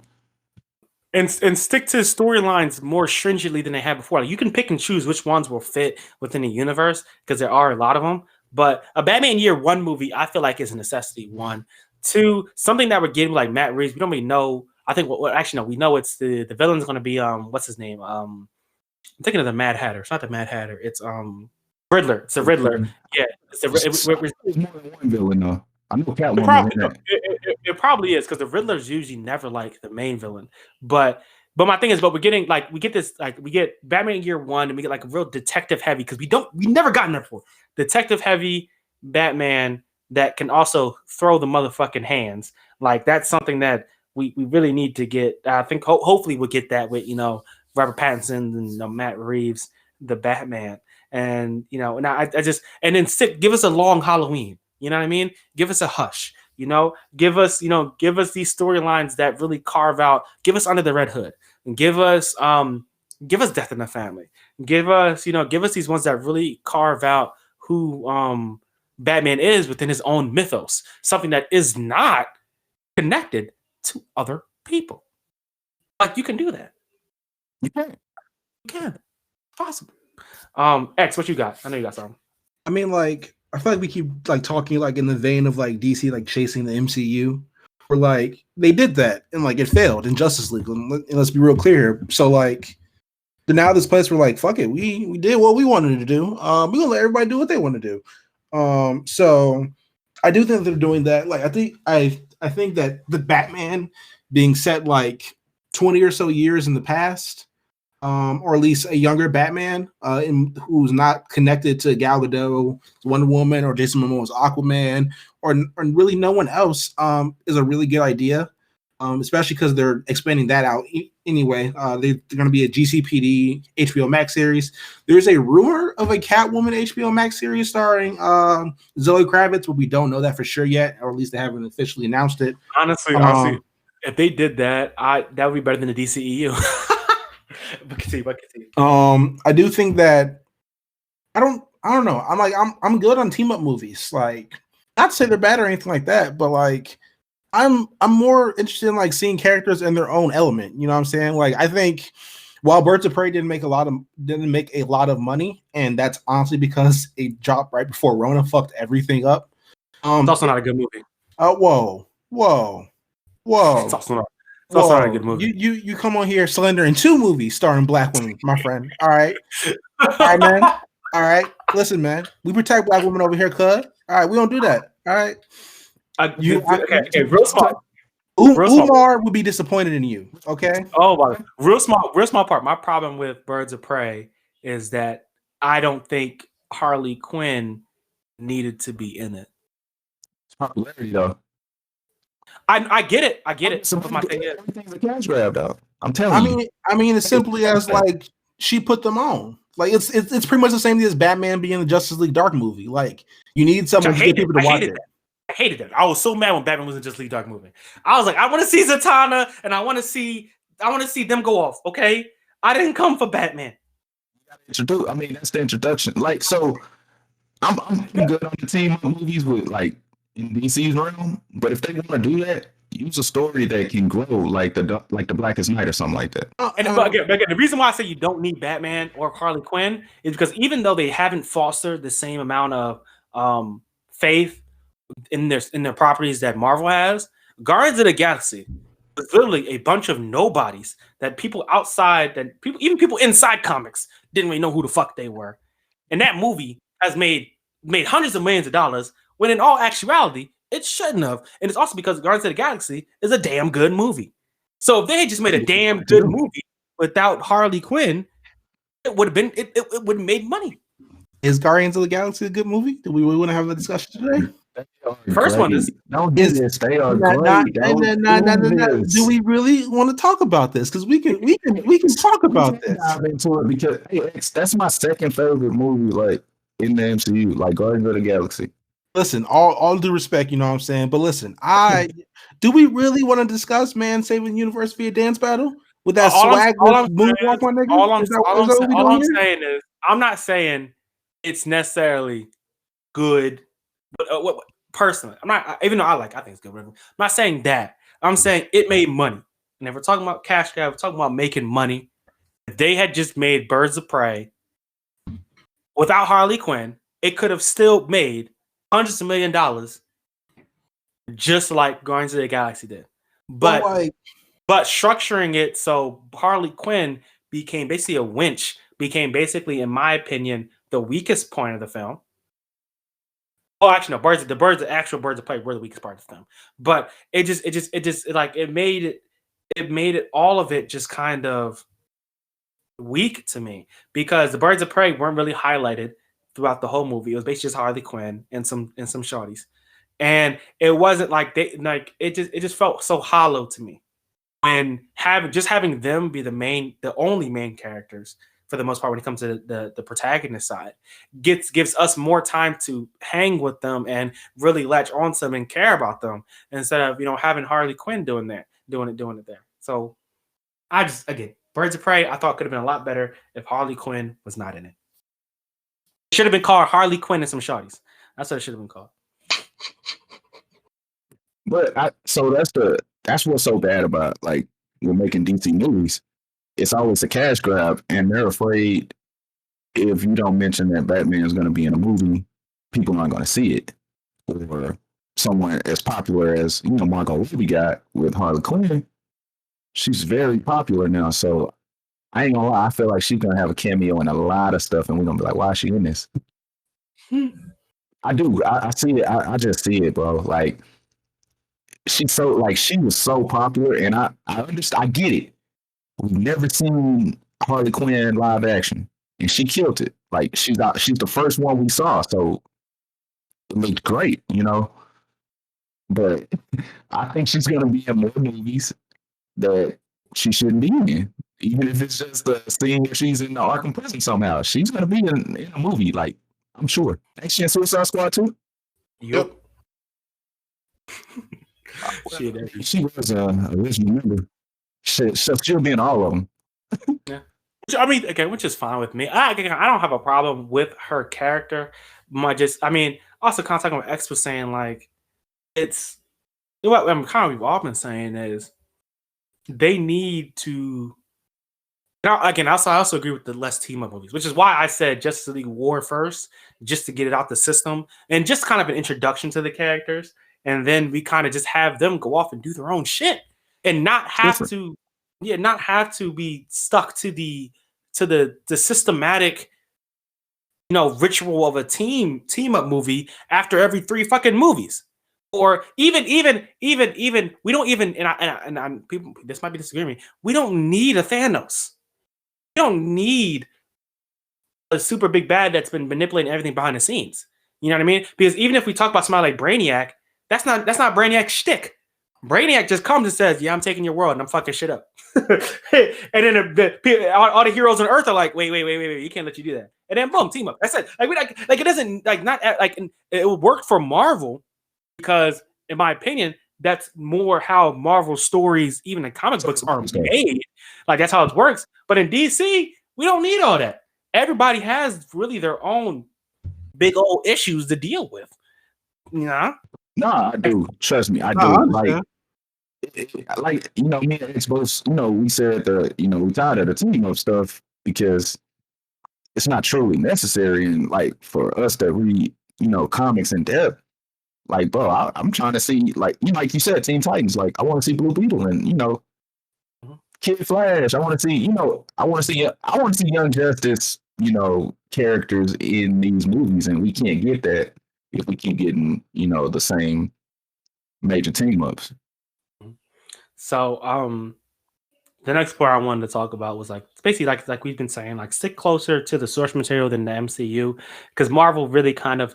And they established it early that not early, but lately that they are not in the main timeline. We know that. That's why I give them a lot of allowances, even with like Peter Parker's character, because they're carving out their own timeline within the Marvel universe, even the comic universe. If you pay attention to the movies and also like that, like it is not. They've established this is not the main line. This is not 616.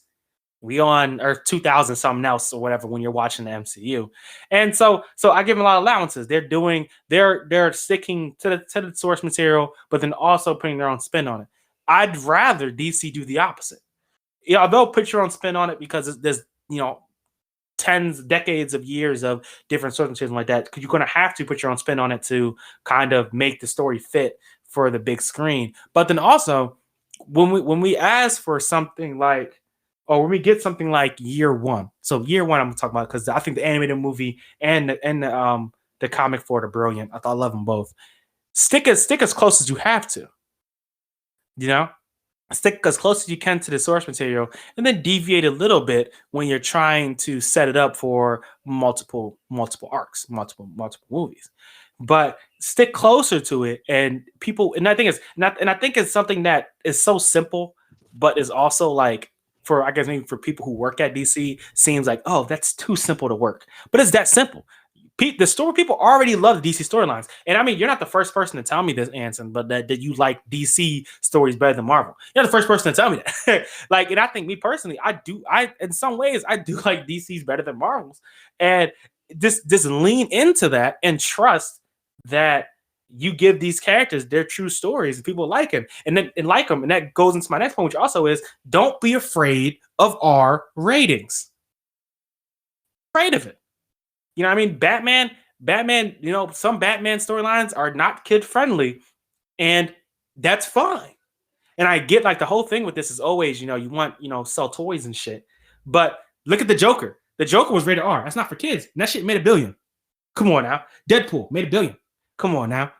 We can keep going. Like, lean. Wait, Deadpool made $1 billion? I don't know if it made $1 billion. I think it got close though. I think Joker was the first R-rated film ever. And I think. Joker was first to make $1 billion. But that's the thing. That's my thing is, but Deadpool still made made a lot of money. Made a lot of money. So lean into those R ratings a little bit. I'm not saying everyone has to be R-rated, but when you're doing a Batman movie, it's okay to lean into it. If you're doing a Flash movie, then yeah, you can back off a little bit. Because Flash stories are slightly more lighthearted, you know what I mean? So you maybe PG-13. If you're doing a Batman movie, make it rated R. If you're doing a Green Lantern, that depends on the storyline you're going by. If you do, you know what I mean? Don't be afraid to be more visceral, to be more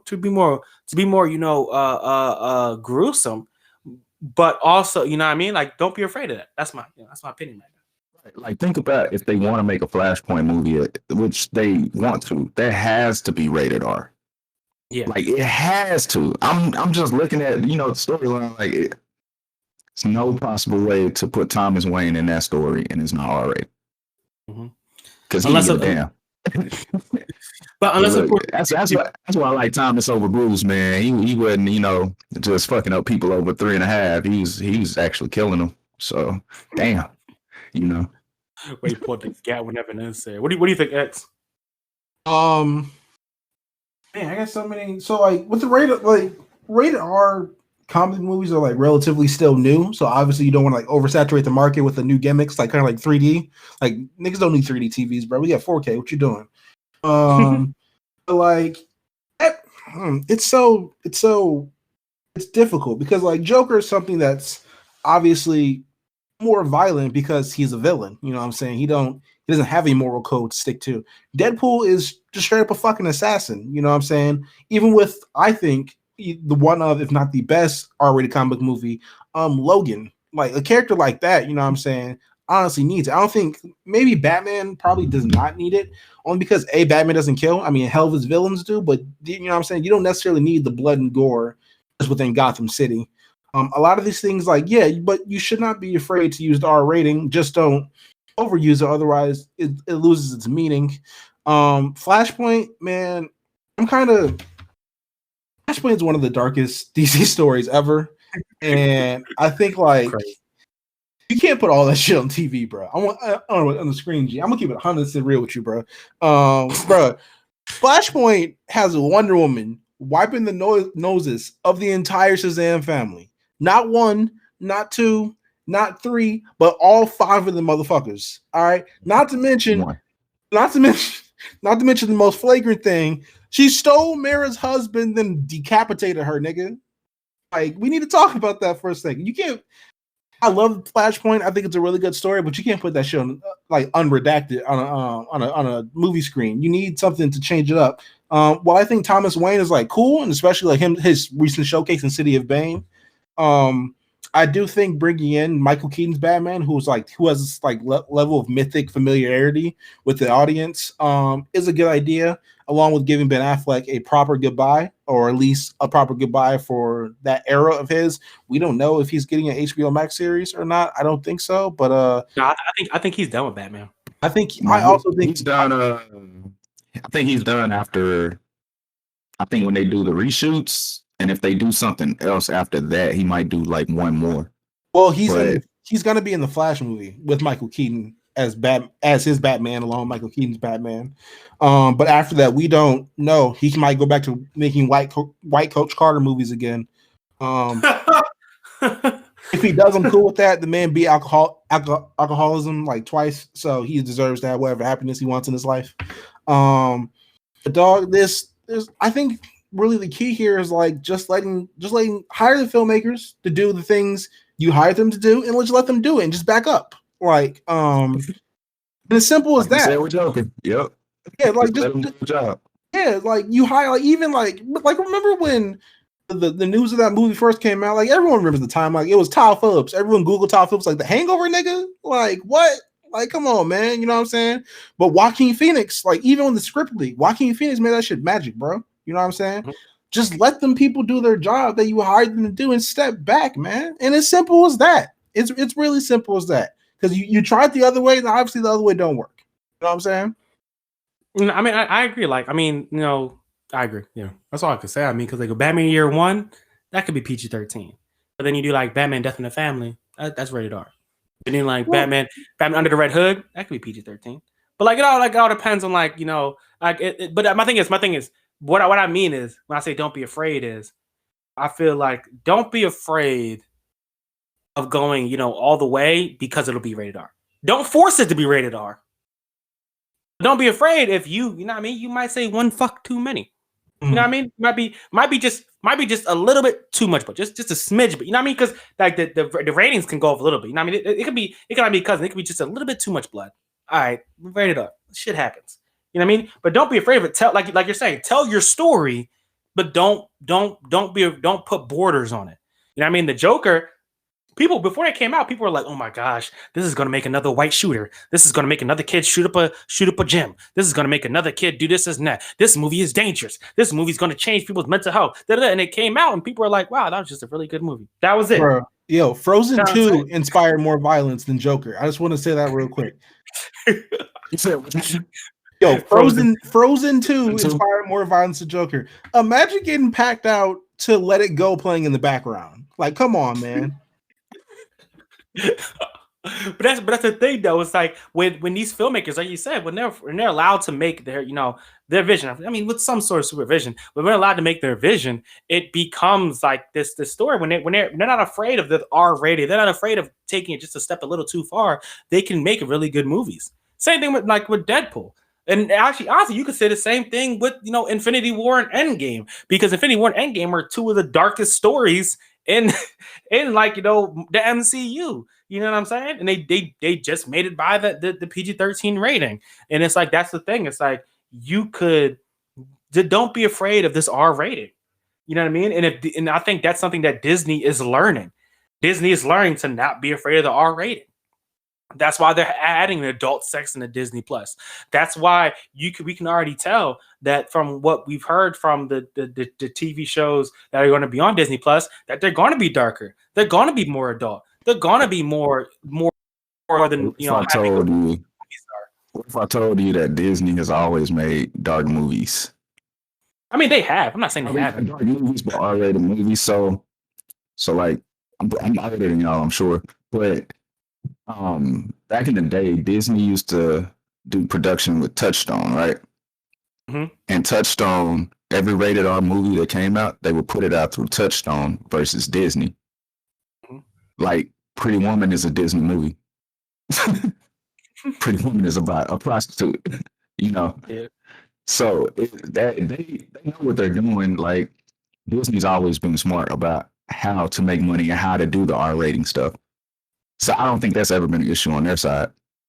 But my point is just saying, like, it's the idea that at first, I mean, even like the Marvel anime, right? The Marvel anime has blood in it. It has, different stuff in it, has death and like that kind of stuff. And so like they've known that there is an audience for adults that watches. It's less kids than adults. I mean, even there's been articles where they say that they don't even aim the comic books to kids. And kids are not the main audience for comic books. It's a shocker. I know it is. I know y'all just like fucking like, wow, this is crazy, isn't it?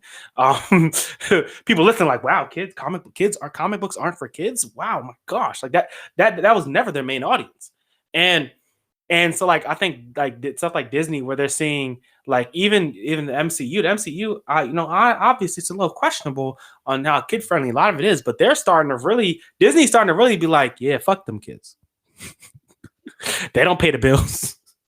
The kid's not going to the movie theater 6 times to see the movie. It's the adults.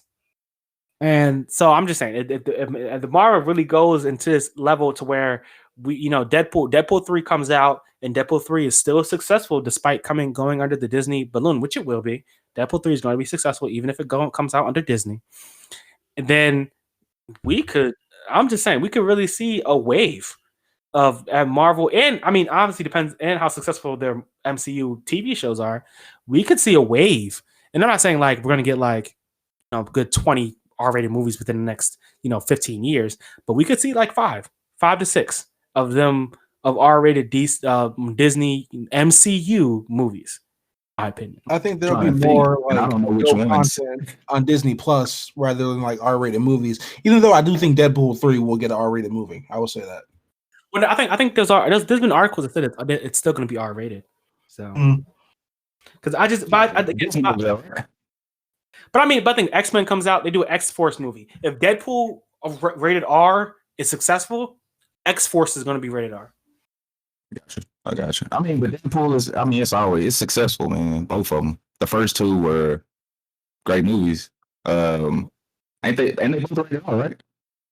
Yeah, both of them rated R. They both are successful. So, yeah, I know 3 will be better. I don't know if it'll be better than the first 2, but I think 3 will be good too. So, I can see the X-Force being rated R if they need to. Yeah. Just to finish off the rebuild, the next thing I have is I feel like they need to follow the MCU in creating high budget TV shows on HBO Max that are connected to the DCEU. Now, it is something that people have been saying for a while anyway. Like the CW shows, whether you love them or hate them, they're successful. And the fact that they aren't connected in any way, shape, or form in any multiverse to the DC. Well, actually, they are now, right? To the DCEU. is kind of like a letdown. And it's the same thing. So like the Marvel movies, one of the reasons why the Netflix movies were successful, the Netflix TV shows were successful, even if people didn't love them, is because people also wanted to see how they were connected to the MCU. People love seeing the ground heroes, the what are they called? The street level heroes. People love seeing them. You know what I mean? That's some Deadpool. Oh, damn. A blind nigga. Daredevil. Yeah, my blind nigga. Daredevil series was amazing. Season 1 and season 2 are really good, and people like fighting, coming to the streets on Twitter, fighting for Daredevil to come back. And even though people, I still don't like part 2 of Luke Cage season 2. Oh my gosh, I hate the second part. But very cringy, very bad. But the first half was amazing. Then we get to the second half, and I'm like, yo, what was y'all thinking? But Luke Cage, only one people dislike is Iron Fist, because Iron Fist is booty butt cheeks. It was just bad. But like Jessica Jones on that, people watched it because they wanted to see how it was connected. People watched the Runaways because they wanted to see how it was. Yeah, I like the Runaways, even though I didn't see how it was connected. People watched Cloak and Dagger because they wanted to see how it was connected. How is everything connected? And that number thing is, they don't have to be always show up in the movies for people to be as invested. You know what I mean? And I feel like, although the CW is already successful for the most part, adding that extra layer of these high budget content shows that are firmly connected within the DCEU will just give them more audience, more money, and allow them to tell more stories that would not be able to be told otherwise. Again, let's not make the mistake that they did with Gotham. I hate everything after season 2 of Gotham. So the issue with Gotham was making Commissioner Gordon Batman. Because if you just watching Gotham, that's basically what he was. The rest of them, Flash started out very well, and I think after season 3, I think is when it kind of had its turn. When he went into the Speed Force and then came out the first episode of the next season, that's when I tuned out, because what I wanted it to be was, I wanted him to go into the Speed Force and then give Kid Flash a spotlight for fucking once. Okay, like if they had give us Kid Flash for at least 5 episodes, and then he goes in to help Barry, or something happens and he has to pull Barry out, then that gives us development, growth. Like, come on. Throw us a bone, like a Black Kid. Yeah, think about it though. Small budget, with CW. And I feel like they did great or good for the most part. Even with the shows that are still going. I think Arrow got better after season 1. That's one that I know it got better each season, and it sucks because Arrow, he's the only person I can see is Oliver Queen right now. But yeah. At the same time, it makes me want to see. I never thought I would say I want to see Green Arrow on the big screen, but it kind of makes me say I want to see what they can do with a big budget Green Arrow movie. Mm-hmm. And that's the people want to see those characters now that they see them kind of this way in high budgets. Like, I think, and this is something I'm thinking of now, but they really could. They had a Red Arrow, they had a Kid Flash, they brought in a lot of characters for them not to even entertain the idea of a Young Justice show. Yeah, that's a lot of Young Justice characters that show up throughout. And I think Doom Patrol is one that's doing real well. But my thing would have never thought. And my thing is with that is Doom Patrol is, again, it's in a whole different universe than the DCEU, which I think is to the detriment of the story, because it could, again, it just when you spread all these out, you spread out your fans, and it's okay when you're in your infancy. You know what I mean? When you're in your infancy, when you're not really competing, but at this point, they're no longer there. They need to find some way to connect with everything, which is why the MCU said, all right, when we were in our infancy, having shows on Netflix and having shows on Hulu and having all these things spread out was fine. And then, on ABC was fine. But we're not there no more. We the big boys now. We the big niggas now. We have the money, we have the resources to pull everything in and give people stories that connect everywhere, and give people to be able to look and and pull more people into their fold, into their web. They have that money. So do that shit. Yeah, I mean, I agree. Like, so I'm one of those. I love the CW shows when they, when I first got hip to them. I think I got on Arrow season 2, but I think Flash, I was on that day 1, and I was like, man, it's amazing what they doing with this small budget. So it kind of threw me off when they hired, Ezra Miller to be, the Flash in the movies, because I was like, man, y'all got a perfect Flash right here. He just needs some more money behind him. Yep. I can't think of the dude that played Wells. I can't think of his real name. I knew that shit at one point. I can't remember. Bro, great actor, right? Like, might be the best actor on the show. He's legit played like 4 or 5 different characters, on that show. And I just feel like a big budget, man, like behind some of those, like storylines, like Constantine. Constantine can be great again. I think didn't they cancel Constantine after a season though? Yeah, that was on NBC. That was on CW. That was an NBC show? Yeah. He was on that, but he's appeared on He appeared on CW. Arrow, he was on Arrow, and he was on might have been on Flash. No, it wasn't Flash. He was the team up. It was a team up one. He's currently on Legend of Tomorrow as like Legend of Tomorrow. That's what it is. Yeah, that's what it is. Yeah, I couldn't think of that. Yeah, that's what it is.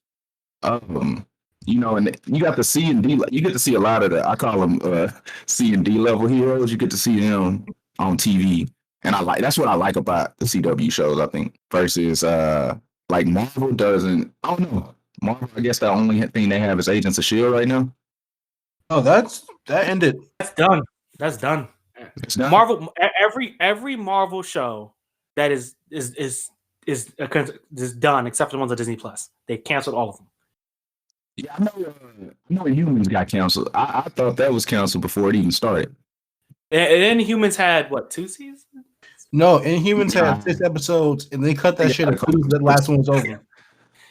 But it's because it's Kevin Feige. Kevin Feige, he doesn't like any of the Marvel properties outside of the MCU. So he said, "Fuck that." But yeah, I agree that DC killed.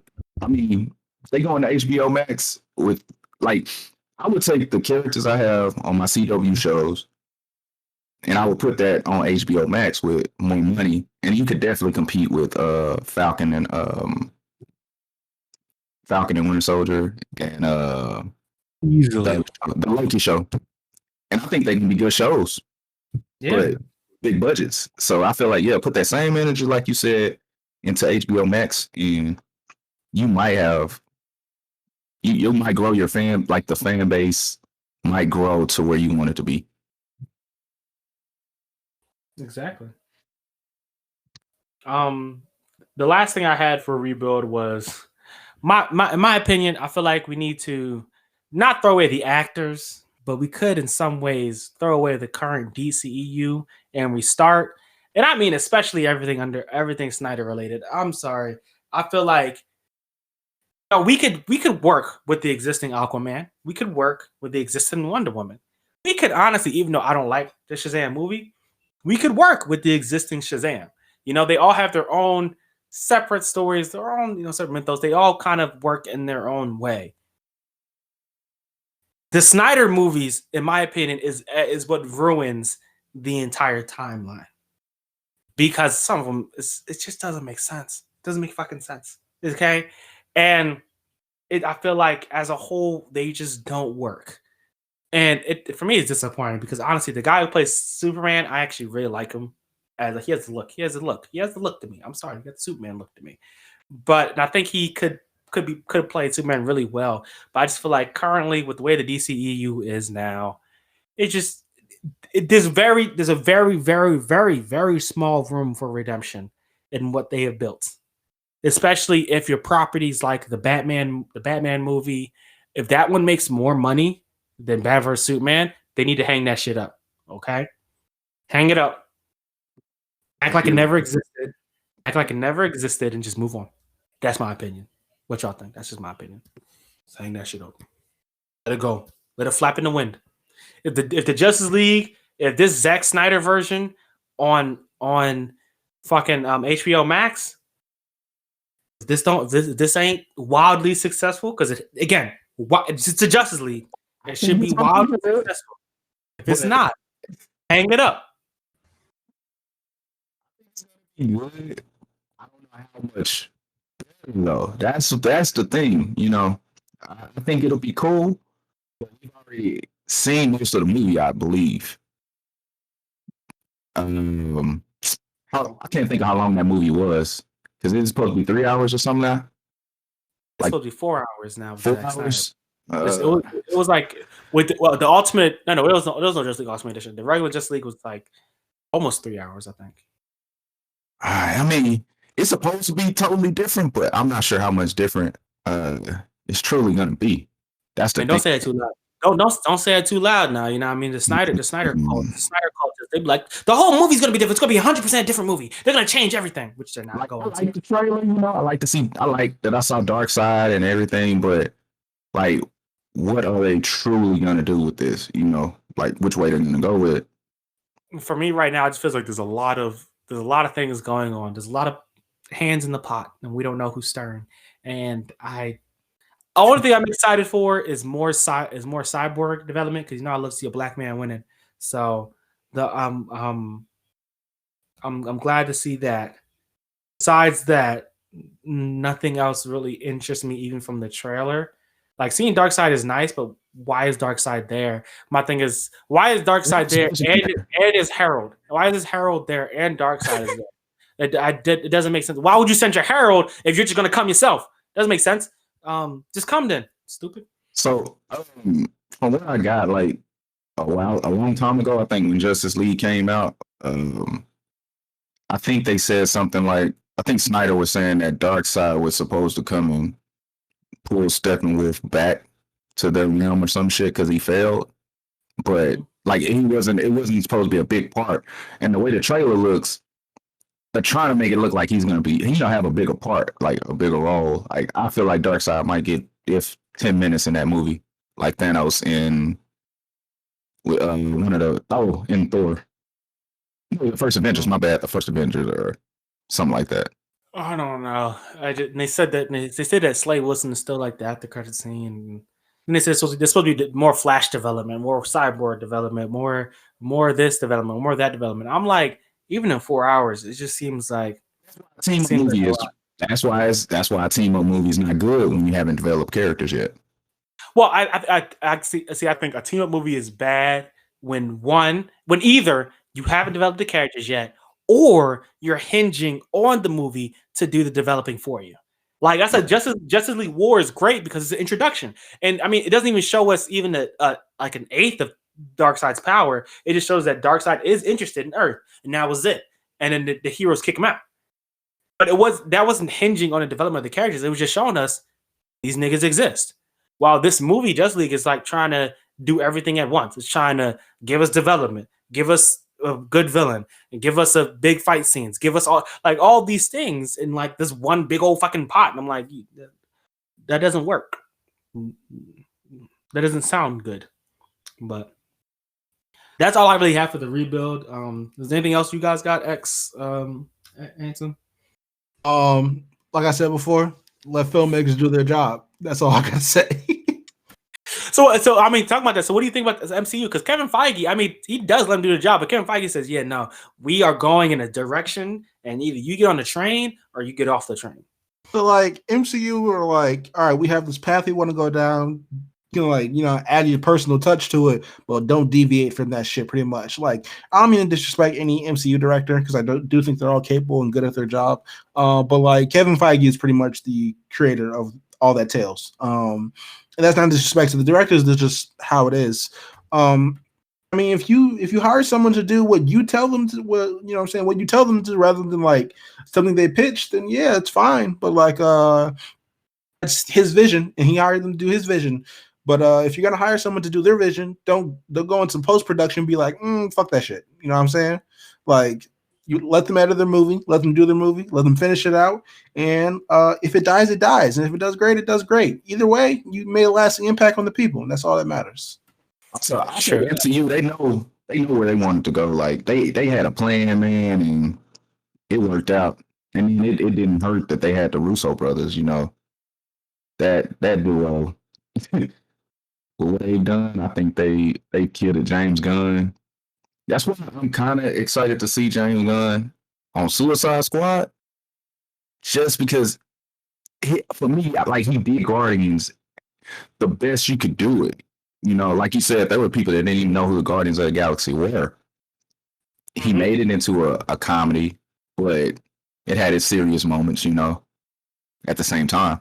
And I feel like with DC, they just need to get a plan, man, and because all the standalone and outside source movies and stuff it's just gonna continue to confuse fans, and I don't know, you're gonna have to say, well, why they didn't keep going with the Batman? The Batman was so good. If it's good, why they didn't keep going in that direction, or Joaquin Phoenix, the Joker was so good, and I hear they're making a part 2. Yeah, and honestly, I think in the part 2, I mean, some people are thinking about that a Batman might be in it because, I mean, how do you have a Joker without Batman? And I got some theories about too. I could do a whole episode on the theories on what they could do with the Joker too. But continue. But yeah, so I don't know, man. Just just let your directors and showrunners and everything do that job, and DC will be all right if they just continue to put out the stuff we want to see. Just stay true to it. Like stay true to your source. You don't have to take a story directly from the comic and then just make a movie about that. But don't just come out here and say, well, yeah, we're just gonna do our own thing. That ain't what we want to see. I agree. So, if no one got anything else, then that's the episode for today. We're building the DCEU. Before we go, let's just do last words. You know what I mean? Talk your shit, do your slander, do what you got to do, whatever. Let's see. X started the discussion. So, Anthony, you go first. Oh, man. I really wanted to come on here and shit on Haikyuu because I know you love it and shit. But check this out, bro. I watched the first, so I never watched it, right? So the other night, I think I was like, let me just put this shit on to go to sleep. I was putting it on as one of those shows you fall asleep to. I sat up and watched the first 3 episodes and were intrigued, laughing, and I was into it. So I don't know if I'm on the fandom yet, but I'll let you know after I finish at least the first season. Are you watching? What are you watching on Netflix? The Crunchyroll? Yeah, Netflix. It was on Netflix. Watching the dub or the sub? Dub. Should I be watching the sub? No. The dub and the sub are both amazing. The dub for me is just hilarious. For the first 2 seasons, it's hilarious. Oh, okay. I love the dub. I wish the whole thing was dubbed with the same cast because that dub is amazing. But hey, I mean, people come through trying to slander Haikyuu, then they watch it and they're like, oh wait, maybe not. Only person who's been like that is Evan. And Evan thinks Kuroko no Basket is the epitome of sports anime. So I don't really take his sports. Yeah, and that's one that I hate. I really don't like it. If you don't see, I don't like Kuroko no Basket either. Neither does Bo. We don't like Kuroko no Basket. Come on now. See, you was a Haikyuu fan. You just didn't know it. Now you know it. Look at this. Look at God. Yeah, I like sports. I always like sports, and then so just to see it with the shonen aspect, it's funny to me when I watch Hinata, when the first I think it was the first episode when they were playing the first game and he was trying to spike it and he couldn't get it. It just reminded me of fucking Naruto trying to do the Rasengan the first time. It just the will and everything he wanted to do. So I think I enjoy it. That's facts. Haikyuu I keep telling you, Haikyuu is, in my opinion. I'm not the shonen watcher. I'm not a big shonen guy. I'm just gonna be honest. I'm not. But Haikyuu does a really good job of marrying the shonen style, but then also kind of giving its own what's the word? Its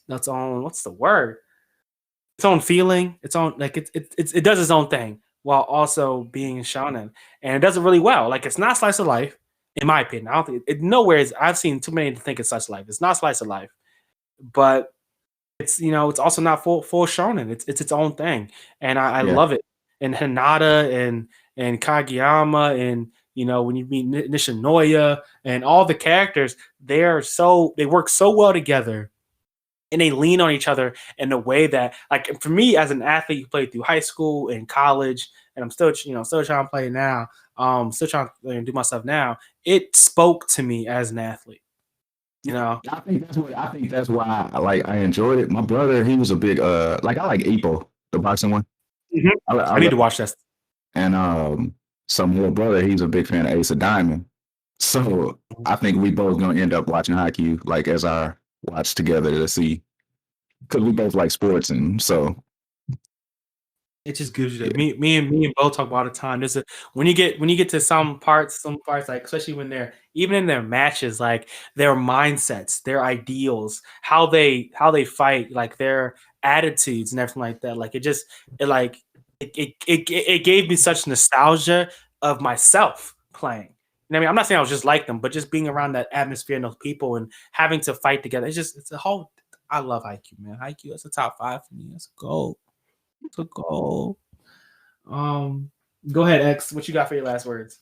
I just wanted to say, 3 days ago on the 16th, it was I believe the 3 or 4 year anniversary of Bucky Barnes turning Tony Stark's parents into the greatest double blunt pack ever. I just want to say, Bucky Barnes did Mr. and Mrs. Stark like Gucci Mane did Pookie Loke. He put their asses in the dirt where they deserved and where they belong to be. Tony Stark was a hoe. He deserved to die. I'm glad he got fried like a bad chorizo, my nigga. And that's all I really gotta say. Damn, X. Oh, shit. Why you doing homie like that?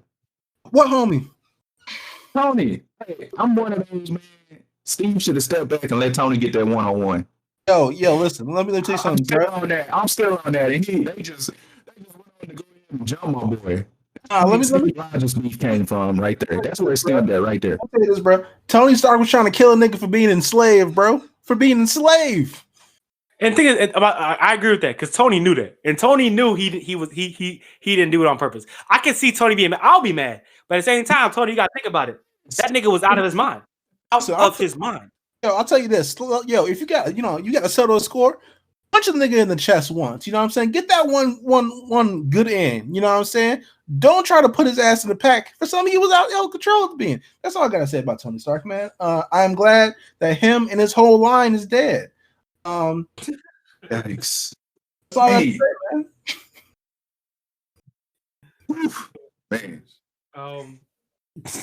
First off, I want to thank both of y'all for coming on and talking about the DCEU. I always love talking that shit. Now, when I have these discussions, it makes me want to, even though I've read now, I just want to read even more because I want to talk more about comic books. I love comic books and cartoons like that, and makes me just want to talk more about it and theorize more about theories that I know are never going to be true.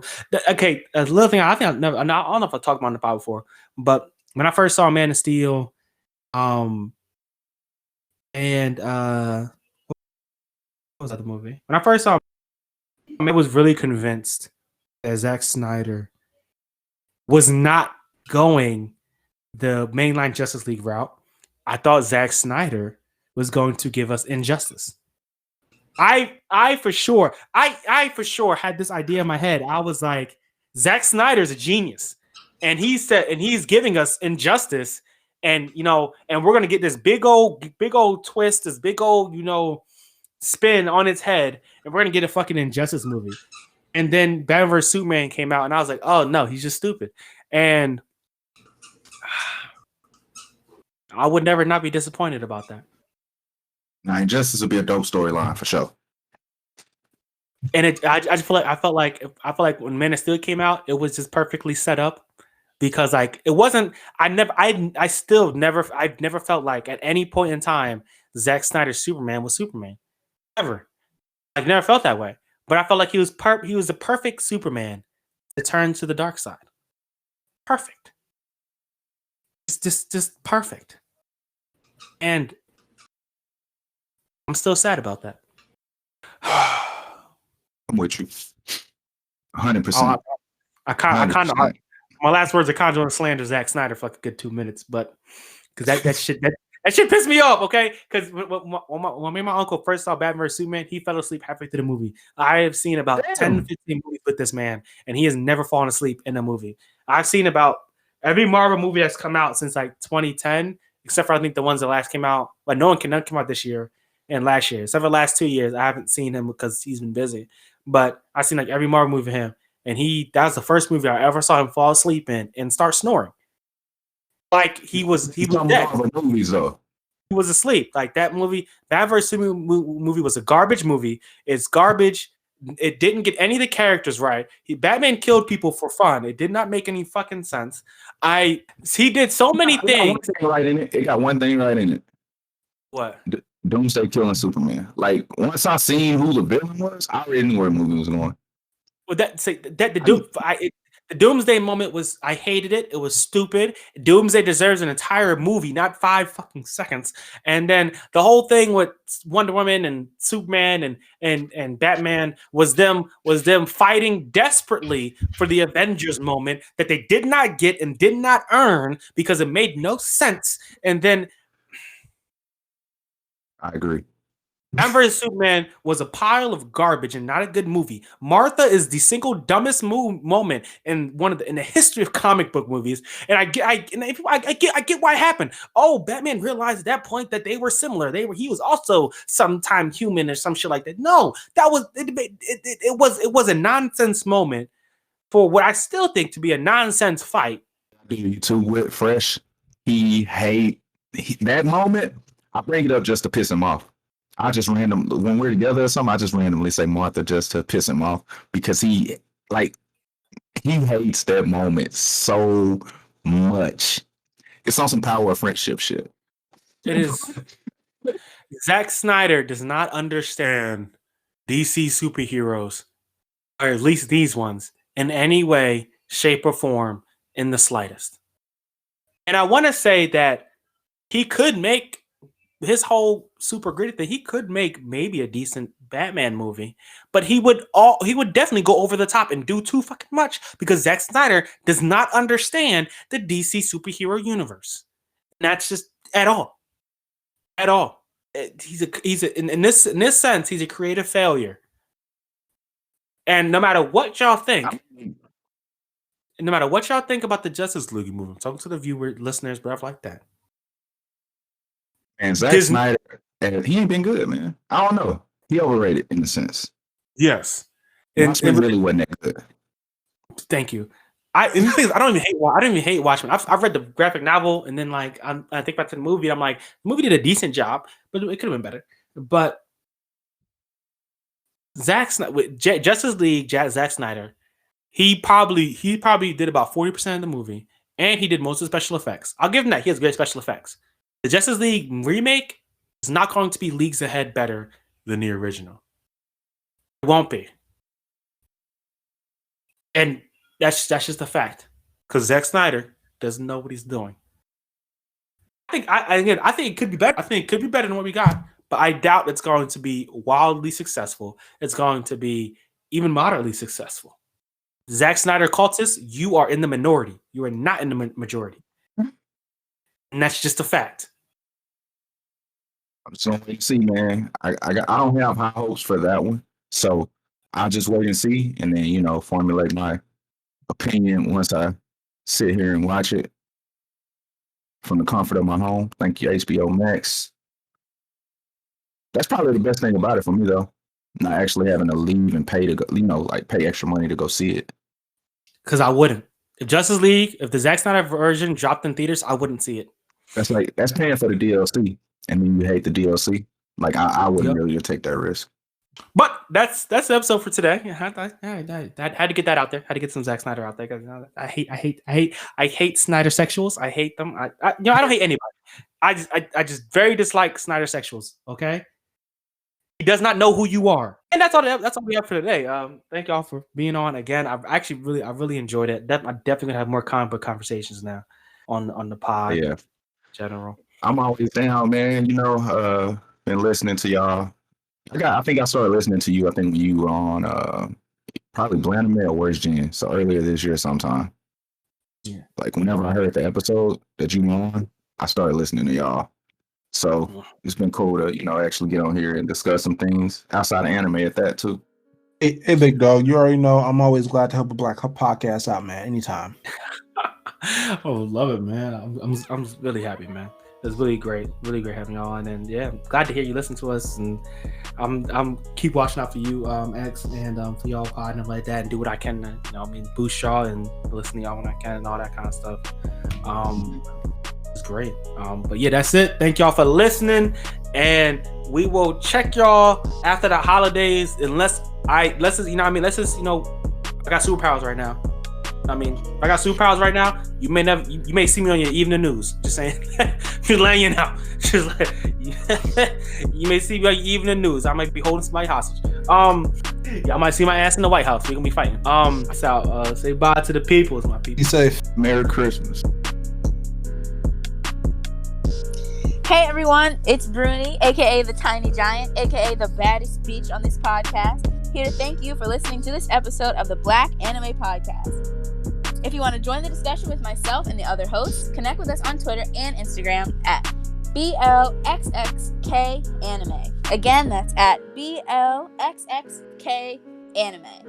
I also want to remind everyone to check out our Patreon. The link will be in the description. Depending on the tier you subscribe to, you'll gain access to exclusive pods with our monthly guests, the link to join Discord servers with other listeners and the Black Anime hosts, and discounts for Black Anime merch. Again, thank you for listening to the episode, and don't forget to look out for the next one.